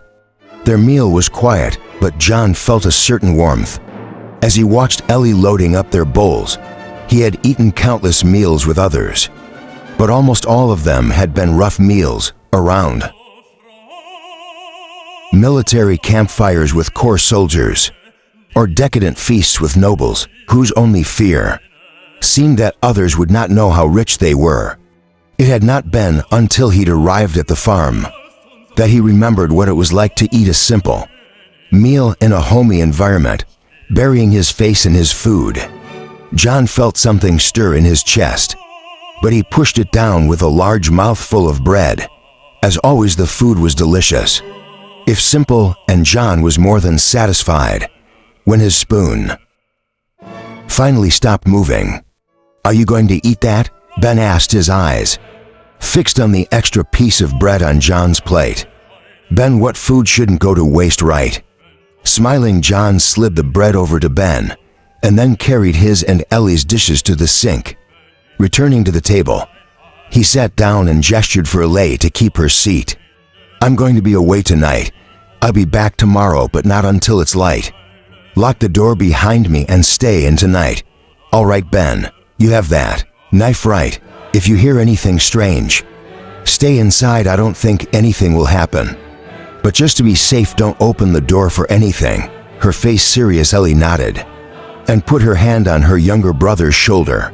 Sensing the shift in mood, Ben looked slightly scared, but he still pulled out the dagger John had given him from his belt, holding it tightly. "Like I said, I don't think anything will happen, but since George came to warn us, there's no harm in being cautious. I'll be back by the time it's light tomorrow. If I'm not, then well, I will be, so don't worry about it." Suddenly feeling awkward, John stood up and nodded to Ellie before walking out of the house. Seeing the 3 rabbits hanging on a hook on the porch, he called back into the house, "I'll take care of the rabbits and put them in the smokehouse to dry before I go." Without waiting for an answer, he took the rabbits and carried them to the repaired shed they were using to smoke the venison he had brought back, rapidly skinning them and trimming the meat. He pulled some manner from his body and superheated the air under his palm, using it to incinerate the blood and waste left by the rabbit corpses. Once he had dealt with the rabbits and the meat was hanging up, he left the farm, quickly entering the forest. Pausing once he was out of sight of the house, John stopped and let out a breath. There was a warmth to the farm that seeped through the calloused exterior he had built up over the years, and it was worrying how quickly he was growing comfortable with it. Shaking his head, he breathed in, sucking up all the mana in the surrounding area. and feeling the liquid flame setting his body on fire. A savage smile twitched at his lips, but he suppressed it, forcing the burning in his lungs deeper into his body. Anytime I start to feel like a normal person, it only takes a breath to remember. I'm not human anymore, out of habit. John flicked open his status window, and seeing no changes took off running. As he channeled mana into his feet, his body flashed forward, leaving a scorch mark where his foot had just been. Sprinting through the woods, he dodged through the trees, the only sign of his passing. The faint scent of burning grass. Flying would be a lot faster. But if anyone saw me, my retirement would be over. Letting out another sigh, John stayed on the ground. As he traveled across the valley, the sun soon vanished over the mountains, casting the world in moonlight and shadow as John ran, his feet giving off a crimson glow. As he darted through the forest under the bright moon, John couldn't help his thoughts from wandering, returning to the many moonlit nights he had spent on the battlefield. One in particular stood out to him. The night he had first learned magic. It had been bright, so bright he could clearly see every line on his palm. Hand outstretched, he had recited the words of the spell scroll that had been handed to him. With a burning flash, mana had run from his core through his palm, erupting into a burning fireball that hovered over his hand. The magic had been unbelievable to him, but no amount of pinching woke him up, and eventually he had been forced to come to terms with the fact that he had, in fact, been summoned to a world of magic. The presence of the game window that had popped up when he first appeared in the summoning circle had given him hope it was just a game, that he could somehow log out and go back to his life from before. Yet, everything he had learned about this world since then had reduced that hope to a distant memory. That night had cemented the reality that, regardless of the strange, blue box that hovered in his vision, this world was a game of life and death. That night had changed his life forever. It had been the first time he had cast a magical spell, the first time he had realized his value in this war-torn world, and the first time he had ended a human life. Just like his first spell, the way his magical fire had consumed an enemy was burned into his memory forever, fixed in all of its horrifying detail, no matter how much time had passed, no matter how many people had died to his magic.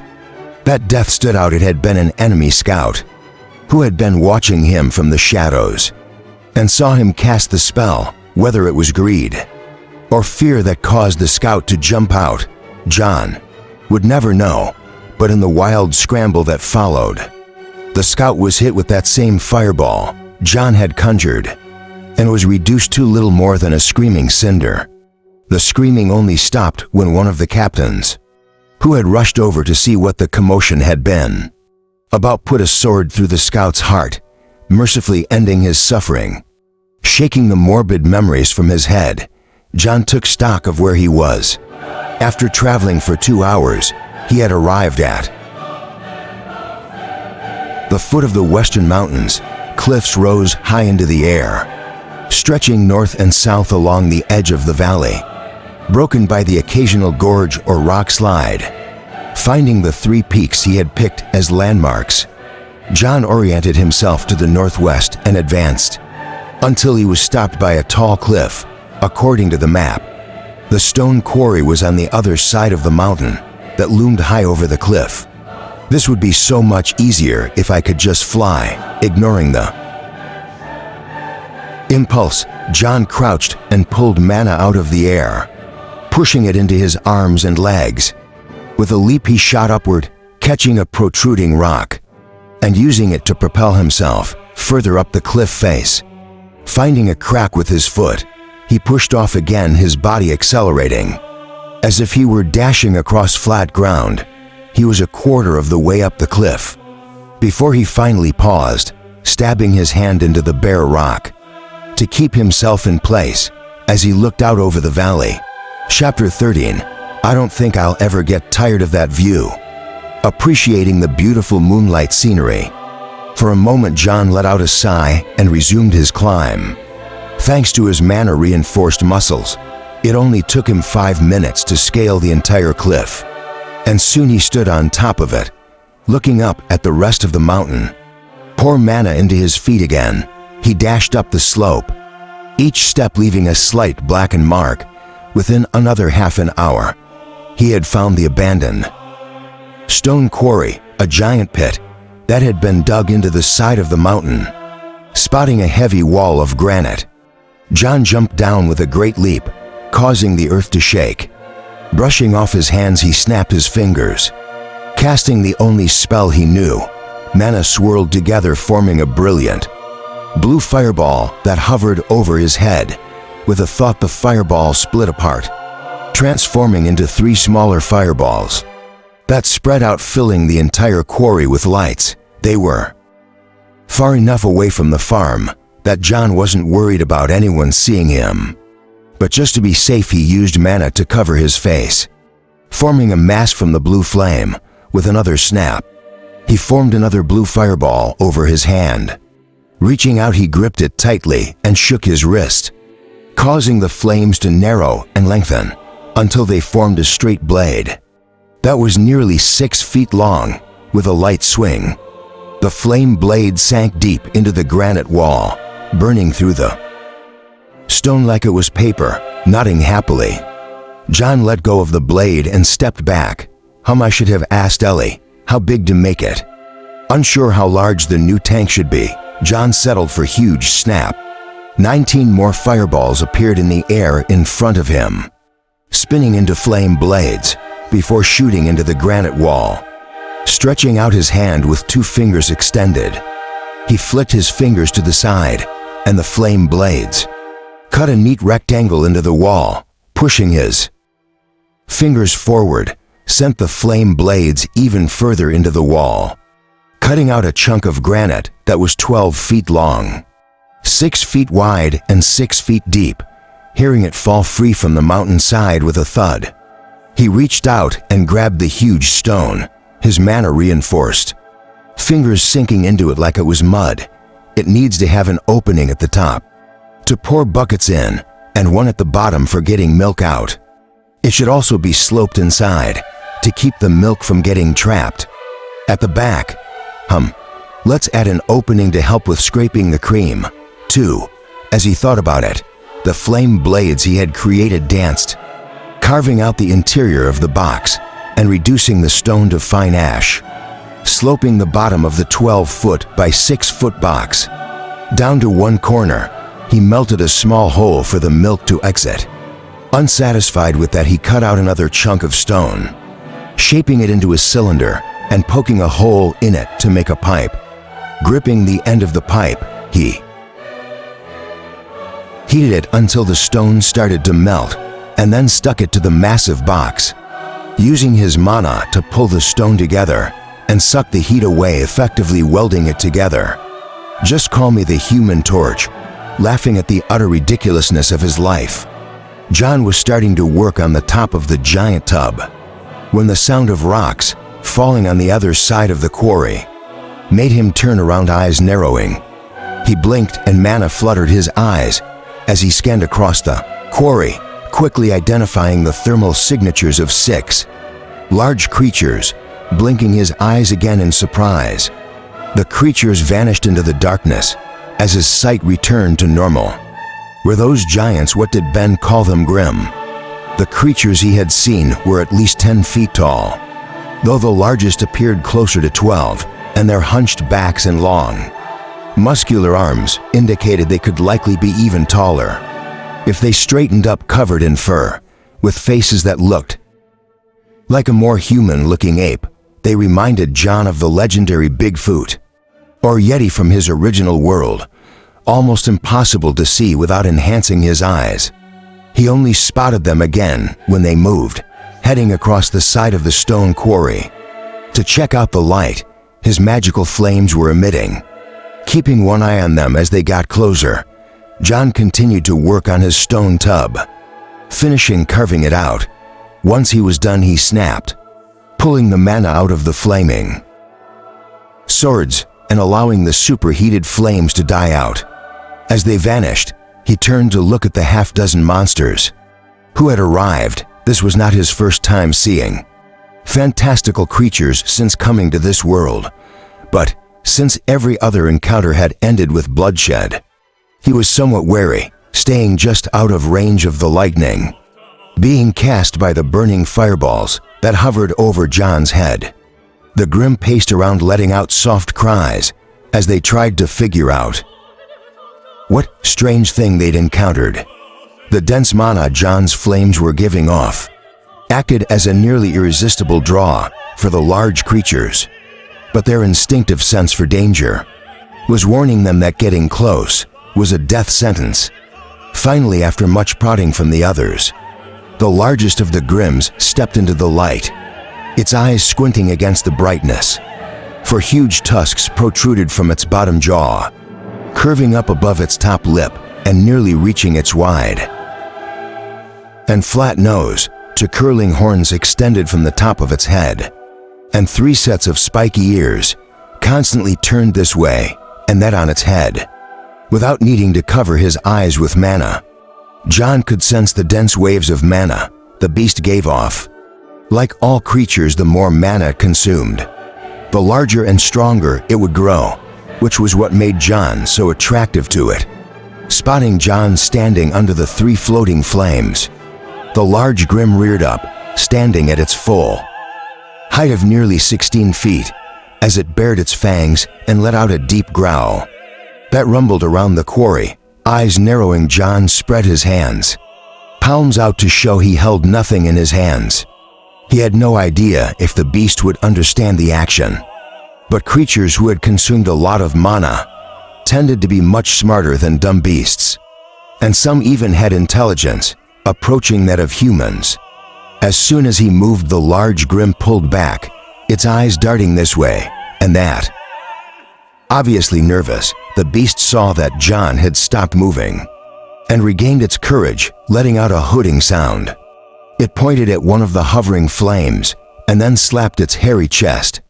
When John didn't respond, it looked around the area, spotting the large box John had created, its eyes lighting up, pointing to the fire and slapping its chest again. It let out some loud hoots, causing the other Grimm to scramble back into the darkness.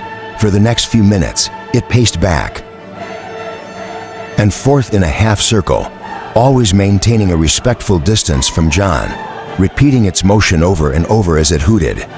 Just as John was about to leave, he heard the sound of the large Grimm's companions returning. Excited, the creature dashed into the darkness and grabbed something the others were dragging along, quickly returning to the light to show John its prize. Held in its hand was a metal rectangle John immediately recognized as a chest, despite the casual way the creature was holding it. John had seen chests like that in the past and knew they weighed a tremendous amount. Putting the box down, the Grimm pushed it forward, its expression growing more cautious the closer it got to him. When John started to reach for the box, the Grimm growled and pulled it away, gesturing to all 3 of the flames, and then patting itself on the chest while it pointed to the box with its other hand. Is it bargaining with me? How much mana has it consumed to learn how to do that? Eyes narrowing behind the flame mask, John suppressed his desire to cut the creature open to see what made it tick, and nodded, incredibly sensitive to mana. All of the Grimm must have sensed his flash of desire, because the smaller ones let out screams and retreated as quickly as they could, while the larger one backed up warily, lifting its body and arms to make itself as large as possible. Snap! The 3 floating fireballs merged into one, and John extended his hand, allowing pure mana to crystallize above his palm, forming a tiny glittering crystal just about the size of his pinky nail. Repeating the action again, he sent them to hover in the air on the other side of the box. With a flick of his wrist, 2 crystals for the box, while the Grimm had been attracted to the blue fireballs. The mana crystals caused them to salivate greed grew in the largest Grimm's eyes, and its companions even began to push their way forward, only backing up when the large Grimm began roaring and throwing out vicious slaps that sent them tumbling, bouncing up completely unhurt.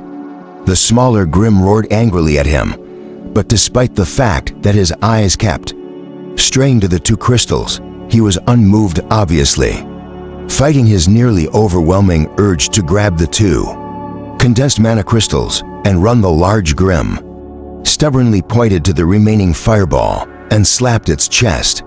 "No, two is enough. I don't know what's in the box, so I won't gamble more than that." John had no idea how much the large Grimm understood, but it was clear it knew he was refusing.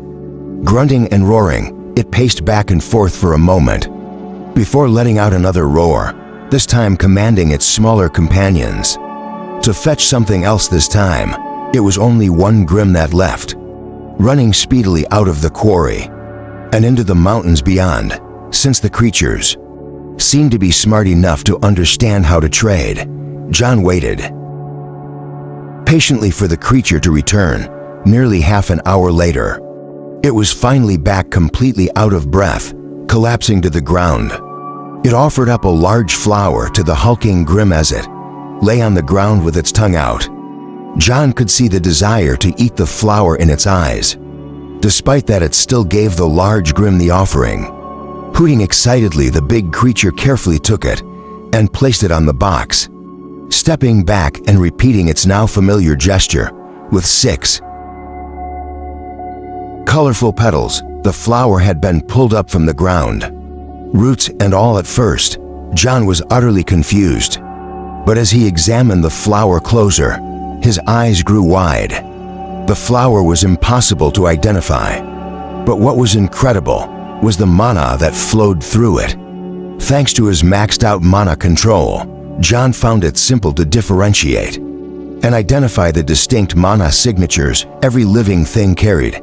However, when he examined the flower being offered to him, he realized that he could sense the mana signature from multiple types of flowers, all mixed together. This is a grafted flower, and the only people who could graft a flower like this are mages. Wait, if there were mages in these mountains, is that why the Grimm know how to trade? Have they been eating plants from the mage's garden? Are they still here? No. If they were here, they would have come to find me after my light display. Then are there still ruins? Wait, is that what the adventuring team is looking for? His mind racing, John found himself suddenly filled with excitement. It was clear from the reverence with which the Grimm handled the flower that it was extremely precious to them. But the allure of the crystallized mana was obviously much stronger. Letting out a laugh, John snapped and pulled the fireball out of the air. Holding out his hand, he created for more fingernail-sized mana crystals, ignoring the window that popped up in his vision. As he did so, +1 doom point, the apocalypse draws closer. This game is seriously the worst. The more he used mana, the closer the apocalypse seemed to come, and the more doom points appeared. Shaking his head, he pushed the thoughts aside and tossed the 4 new crystals out to join the 2 that hovered in the air. Pointing at the metal chest and the flower, he slapped his own chest, hearing an excited hoot from the largest Grimm. Taking that demeaned agreed to the trade, John grabbed the chest and flower and stepped back, putting the flower in his pocket to study later. He took the granite tank he had made in one hand and the metal chest in the other. With a thought, mana swirled around him, and his body rose up into the air. Flames boiled around him as he shot up to the top of the quarry, rapidly vanishing over the mountain behind him. Freed from the overwhelming feeling of danger his presence had given them, the 6 Grimm dashed forward, grabbing the crystallized mana and trying to shove it into their mouths. With a loud cry, the largest of the Grimms slapped one of its companions on the head until it spit out the 2 crystals it had managed to seize and made it give one of them to the slowest Grimm. Once it was sure each of them had gotten 1 crystal, It let out a triumphant roar and led the way back into the dark forest. Once he arrived at the top of the mountain, John dropped to the ground, allowing his flame mask to vanish. He had spent considerably more time with the Grimm at the quarry than he had anticipated. But if he hurried, he was confident he would be able to make it back to the farm before the morning sun dawned. He was incredibly excited to examine the metal chest and the flower, but a long time in this world had tempered his expectations. The endless wars had turned all records of magic, and the mages who used it to dust, and if fragments had survived, they would have survived in a place like this, untouched by the flames of destruction. Just imagining what could have survived in a complete mage's tower was enough to set his brain on fire. But taking a deep breath to calm his racing heart, John pushed away the thoughts that sprang unbidden to his mind and focused on returning to the farm. Chapter 14. The sun had just started sending its golden rays, spilling over the top of the mountains and down into the valley like warm syrup. When John made it back to the farm, putting the metal box down on the porch, he carried the stone tub over to the barn, where he stopped and stared. He had completely forgotten to check how wide the barn doors were, and it was clear from even a cursory glance that the granite tub was at least a few inches too wide to fit. Letting out a sigh, he carried it around to the back of the barn and placed it against the wall, saying hi to the bull, who was practically hanging over the fence to try and get to him because of the mana leaking from his body. John took a moment to center himself, pulling all the residual mana that surrounded him into his body. Walking back to the house, he knocked on the door. "Hey, it's John, you can open up." The sound of bolts told him someone was standing right inside the door. With a creak, it opened an inch and Ben's eye appeared. Seeing that it was John standing on the porch, Ben threw it open, his dagger still clutched in his hand. Smiling down at the young man, John patted him on the head, ruffling his hair. "Good job, Ben." Walking into the house, John saw that the table was set, and Ellie was just carrying a pot of porridge over from the stove. "Ben, come sit, breakfast is ready."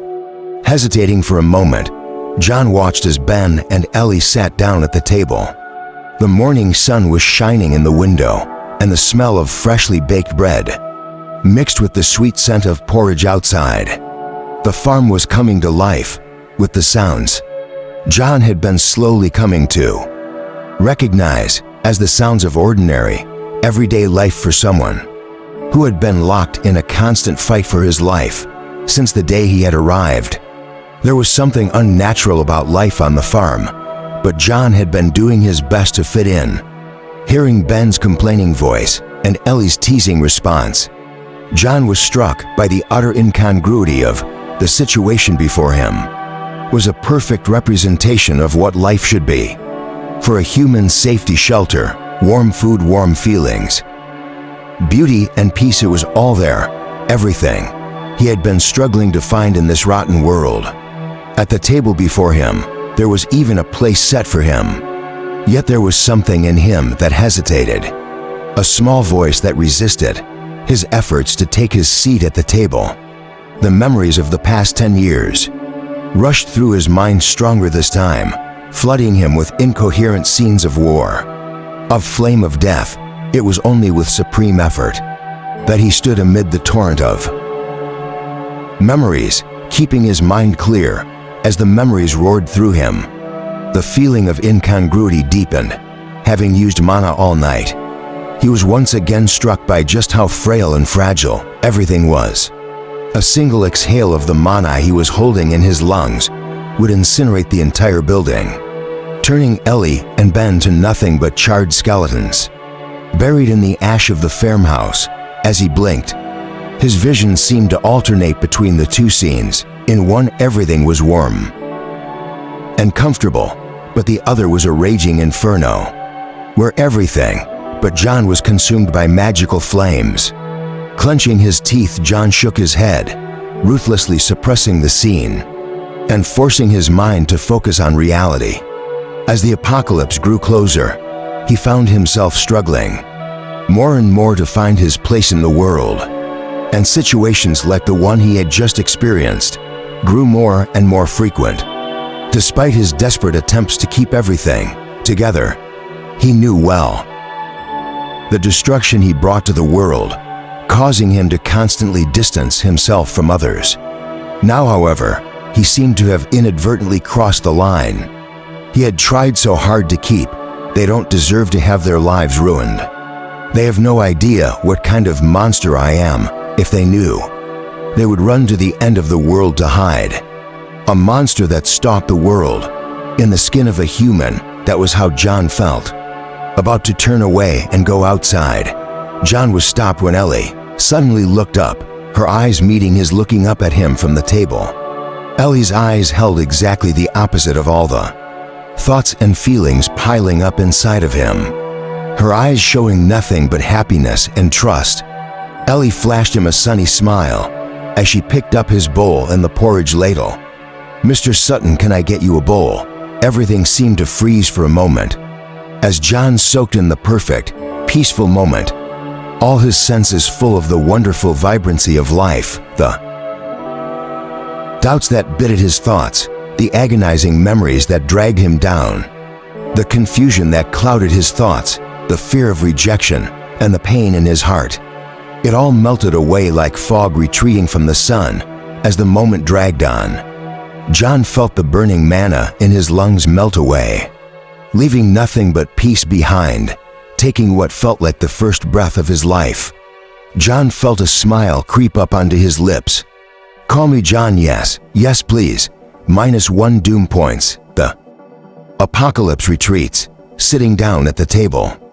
John stared blankly at the notification that had popped up in his vision, seeing him staring directly at her. Ellie matched his stare. A slight blush rose on her cheeks as the staring match continued, but she bravely kept her eyes on John's until he suddenly blinked, seeming to only then realize he had been looking at her. Coughing to hide his embarrassment, he turned and glanced at Ben, who was blowing furiously on his spoon. "Did you have any trouble last night, huh?" "No, though we did hear some wolves. Just a few howls in the distance." "Wolves?" John looked at Ellie, who nodded seriously. "Yes, we may want to consider taking the bull inside if they start getting closer. Instead of that, maybe I should feed it more manna." Nodding along with Ellie's suggestion, John kept his real thoughts to himself. After finishing breakfast, John thanked Ellie for the meal and carried his axe to the woods, while Ben and Ellie started milking, finding a tree that was about 2 feet in diameter. He squared up and drew his axe back. Just as he was about to send manna flooding into his body, he paused. The experiences of the last 12 hours running through his mind. He had often experienced gaining a doom point after using mana, but this was the first time he had lost a doom point from something other than a quest reward. Slowly lowering the axe, he looked at his hand, flexing his fingers. Even without using mana, he was unbelievably strong, thanks to the mana reinforcement skill. He had been forced to level, so there was no reason he would use mana for such a mundane task. Beside habit, is it the habit of using mana that brings the apocalypse closer? Frowning, John let out his breath and shrugged. He had been trying to figure out the rules to this terrible game for years, and doubted he would suddenly see through them now. Lifting his axe, he loosened his shoulders and let the blade swing down, planting it firmly in the tree trunk. Even without mana reinforcement, the new axe quickly chopped through the wood, allowing him to fell the tree in a bit. Under half an hour, once it had crashed to the ground, he trimmed the branches and then dragged it out of the woods, only realizing how long the log actually was when he saw Ben staring at him. Open-mouthed from the barn door, coughing, John walked over and patted the young man on the shoulder. "Ahem, that's why you have to drink your milk after Figuring out where he wanted the tank to be positioned, John cut 2 holes in the barn wall. One at the bottom corner of the tank, where the spigot came out, and the other near the top of the wall, where they would pour the milk in. Neither Ben nor Ellie had realized there was a gigantic stone tank outside, and when they walked out to see it, they were so surprised. They looked like they could fit eggs in their mouths. "What, where, how? How did that get there?" Ben asked, completely dumbfounded, keeping the grin off his face. John crouched down and looked Ben squarely in the eye, like he was going to tell him a great secret. Magic, listening intently to hear the secret. Ben rolled his eyes, his expression morphing into the very picture of exasperation. "Oh, come on. Next thing you're going to tell me is that the Grimm carried it here from the mountains and installed it themselves. Do you think they could do that?"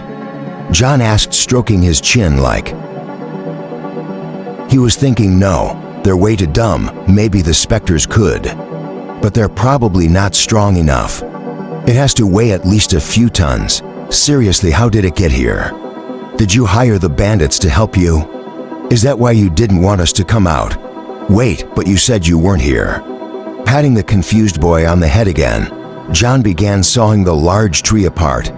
Making planks, he built a small roof, extending over the barn, to keep the tank out of the rain, and a set of stairs on the inside of the barn so that it would be easy to climb up, to pour the milk in once everything else was ready. He cut 5 thick sections of the widest part of the trunk and leveled them out. Looking around to make sure Ben wasn't watching, John grabbed the stone tank and moved it to the side, setting the 5 thick logs in place. He picked up the tank again and fit it into place. Stepping back, he looked at it carefully, checking to make sure everything fit as he had hoped.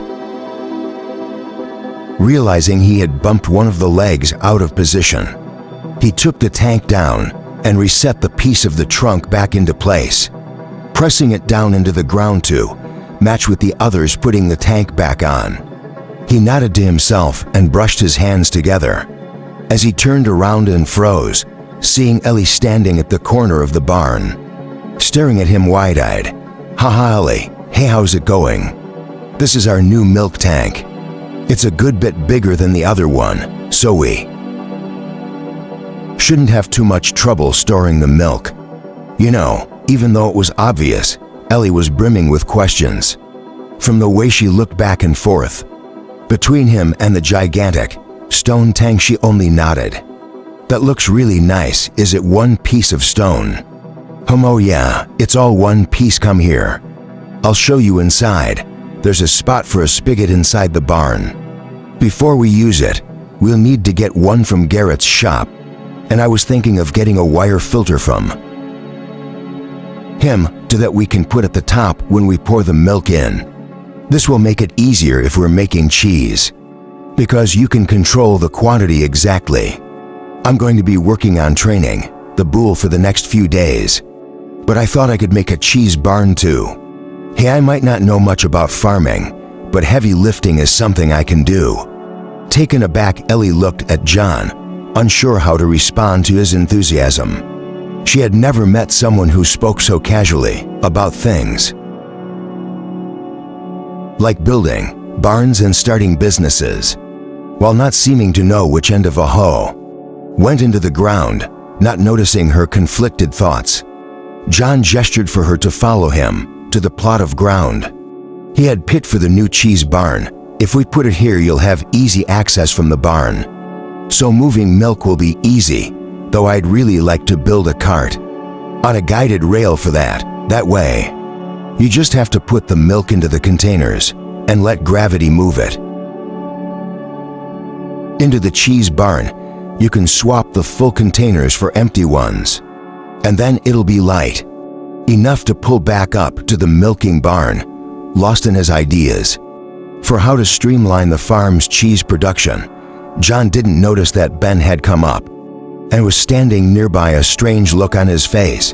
"Then once you have the milk here, we'll have metal tubs and a fire for cooking it here, and then a table here where we can keep the cheesecloth and pots. Once you flip each pot into the cheesecloth, we can pat it and press it here. Do you think cheese wheels are better, or do you want bricks?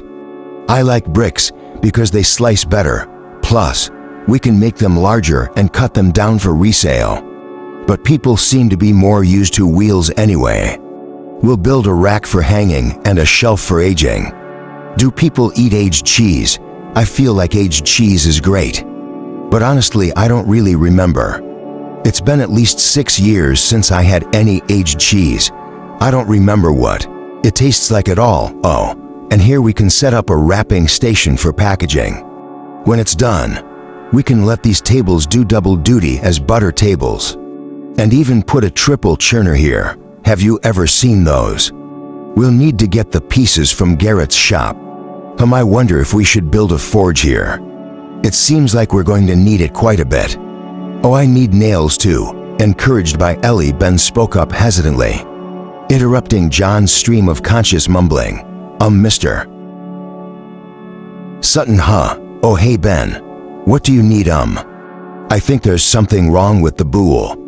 Chapter 15, Hurrying Over to the Pasture. John and Ellie saw what had caused Ben to be so nervous. The bull was lying on its back, in the middle of the pasture, its front legs sticking up in the air, and its head twisted to one side, eyes narrowing. John jumped over the fence and walked over to the bull as soon as he'd seen it lying down. He'd used mana to examine its body, but hadn't seen anything out of the ordinary. As he approached, the bull's large eye blinked at him, and then with some effort, it twisted its head to the side and let out a deep moo, giving him what it obviously thought was a sorrowful look. The bull opened its mouth and let its tongue hang out to the side, clearly pretending to be suffering. It started to do this when I was walking by. Mr. Sutton, it was fine earlier. But then when I carried the harness over, it pretended to fall over and started sticking its tongue out. I think it's playing at being sick. Neither Ellie nor her brother had ever seen anything like this. But John, having more experience with creatures that had ingested pure mana, had a better idea what was going on. Letting out a sigh, he gestured for the others to leave the pasture. I'll deal with this stupid cow is messing around. As though offended at being called a cow, the bull let out another moo, this one tinged with some anger. I'm going to be working on plowing for the afternoon, but I'll start the cheese shed once I'm done. That's fine, we have some work to do in the garden, Ellie said, pulling Ben away. Tell me if you need one of us to pull the lead. All right, thanks. Waiting until the siblings were far enough away that they wouldn't notice what he was doing, John exuded a bit of mana from his palm and reached out, holding it in front of the bull's nose, eyes snapping open. The bull tried to push its head up from the ground to lick John's palm before its tongue could reach the treat. It felt a steeled grip grab its horn, locking it in place, leaning down. John stared at the bull, his eyes cold. Listen, I know you don't understand language, but if you want to avoid getting turned into prime rib, you better understand this. If you want to eat, you work. If you want mana, you work extra hard now. Get up, get into that harness, and plow a straight line. Otherwise we're having steak tonight. Though he knew it was still too dumb to understand his words, the bull appeared to understand when John pointed at the harness and then offered his palm to it. As soon as he let go of its horn, the bull shot up and practically pranced over to the fence where the harness had been hung up, lifting it from the fence with its horn. It galloped back to John and put it in his hands before standing in front of him, expectantly holding the harness. John stared at the bull and then back down at the harness, only snapping out of his daze when the bull nudged him gently in the chest. There is no way it could not have gotten that smart from just a few fragments of mana, plus what is, with the clear increase in its intelligence. In just one day, unsure what to make of the bull, John shook his head and put the harness on, leading it out to the field After connecting the plow behind it, John got to large sticks from the forest and a long length of twine from the barn, sticking the sticks into the ground. He ran the length of twine between them. Creating a long guide with his line set, he positioned himself a few feet over and pushed the plow into the ground over by the house. He could see Ellie and Ben working in the garden, clearing out weeds and picking some of the ripe vegetables. Even as he watched, Ellie straightened up and shaded her eyes to look out at the field. Seeing him, she waved and got back to work. She's a hard worker. We should get started. As well, I don't know why I'm talking to you, but if you understand, you need to pull the plow. If you do, I'll give you some mana, all right? Staring at him dumbly, the bull let out a moo as if it understood his words. But when he flicked the reins, it just got confused and tried to turn around again, almost getting tangled up in the trace. With a sigh, John pulled it straight and thought for a moment. The problem is that it knows I have the mana, but I'm behind it, so it's constantly trying to turn around. I need a good way to attract it to the end of the line. Walking to the other side of the field, John was about to create a crystal when he heard an excited moo behind him. The bull, excited by the smell of manure he gave off, had followed him across the field, creating a perfectly straight furrow in the ground where the plow had been pulled into the dirt. Stunned, John felt like smacking his forehead. Leading the bull around, he made sure the plow was planted properly and then led the bull forward again. This time he walked backward, watching the dirt turn over. About halfway across the field, the plow hit a rock and was pulled off course. Popping out of the dirt, stopping the bull, John picked up the rock that had been dug out and tossed it aside, resetting the plow into the ground. For the next few hours he worked with the bull, leading it up and down the field and feeding it tiny rewards of mana. He gathered in his palm. The bull was highly motivated and didn't seem to be tired, even when LA called him in for dinner, since the sun was starting to drop in the sky. John led the bull back to the pasture and took its harness off, giving it a slightly larger chunk of crystallized mana as a reward for its hard work. Watching the bull run around, it's but wiggling with excitement, John laughed out loud, finding his heart strangely light. He had no idea how the bull had adopted the mannerisms of a dog, but he didn't care as long as he kept pulling the plow. Just as he was about to head back and wash up, he saw the bull stop at the far end of the pasture and look around as if it were checking to see if anyone was paying attention to it. When it felt like it was alone, it used its horns to flip over a big rock and spit something out of its mouth onto the ground, pushing the rock back into position. The bull wiggled happily and turned around, freezing when it realized John was standing right behind it. What do you have there? Vigilance tinged with fear shone from the bull's eyes, and it lowered its head as if getting ready to attack. But John just patted it on the head. Though the taps were light, they completely stunned the bull, causing it to realize it was outclassed. Reluctantly backing up, it flipped the boulder aside, its entire body radiating a sense of sorrow that made John burst out in laughter again. I just want to see what you got, not take it from you. As the heavy rock moved away, John saw a thick, dark, round vine with a few fleshy pods that looked like small clumps of broccoli growing out of it. The crystallized mana John had given to the bull had been dropped into the middle of the vine, and already there were little roots that had wrapped themselves around it, sucking out the mana as fast as they could. What in the world is that? Unable to understand what he was looking at, John crouched down and gave the vine a poke. At first there was no response, but when his finger hovered close to the little vine, he realized there were small roots moving toward him. Entirely unconcerned, he allowed the vine's tendrils to touch his skin. As soon as they did, the tendrils curled up and the plant shook itself, as if it had suddenly found something terrifying. How even the plants can recognize what I am. But this is really interesting.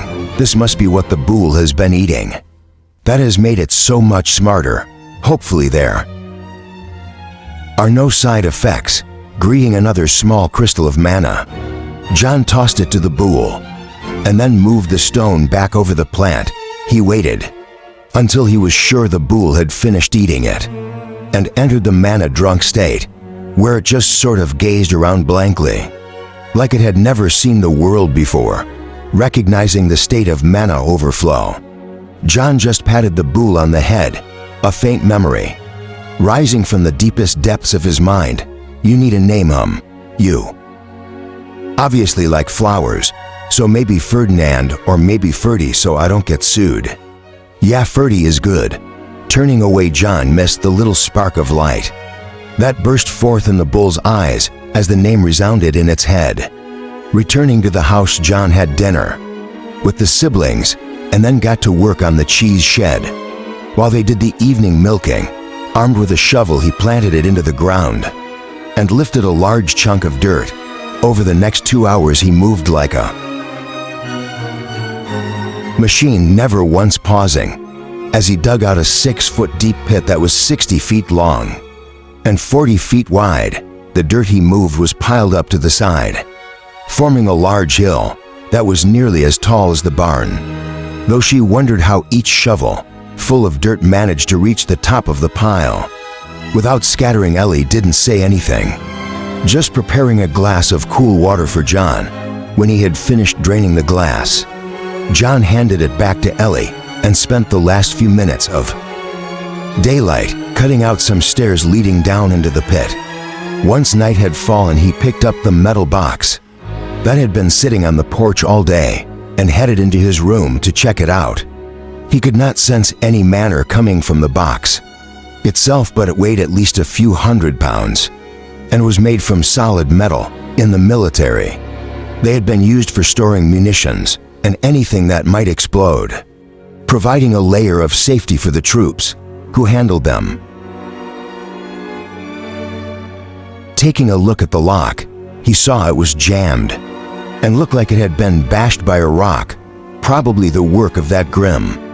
There's no way a key would work anymore, even if I had one. I guess I'll do it the old-fashioned way.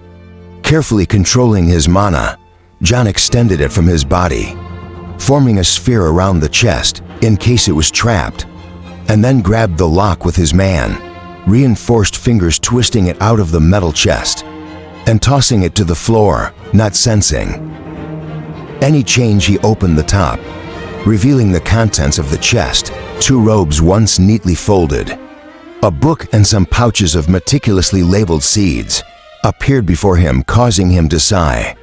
Come on, you could have at least given me a spell scroll. I mean, these are obviously mage robes.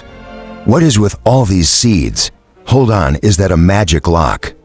What caught his attention was the leather-bound book in the bottom of the chest. A thick metal lock sat on its cover, binding the book shut. However, unlike the lock on the chest, there was no keyhole. Instead, it was a flat piece of metal, carved with an intricate scroll work. Closing his eyes, John felt the mana that radiated out of the lock. There's no way to safely open this here. I need space in case it explodes. Let's put it aside for now. I'll deal with it after the farm is sorted out.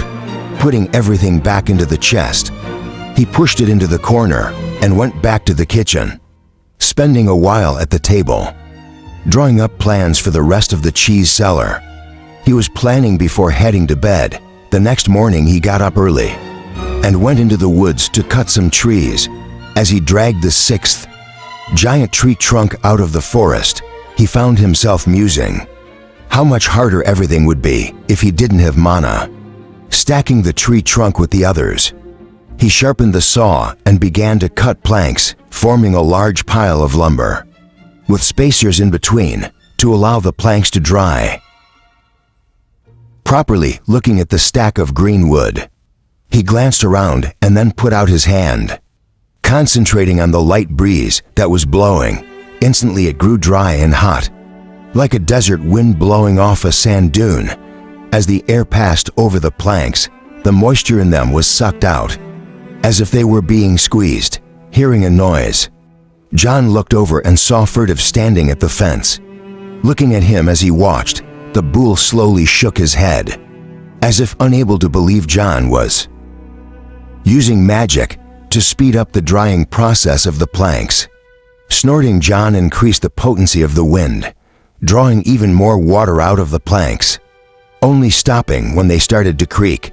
"You didn't see anything," he said, speaking to Ferdy, laughing. When Ferdy rolled his eyes, John left the boards to finish drying and went back to survey the pit he had dug the night before.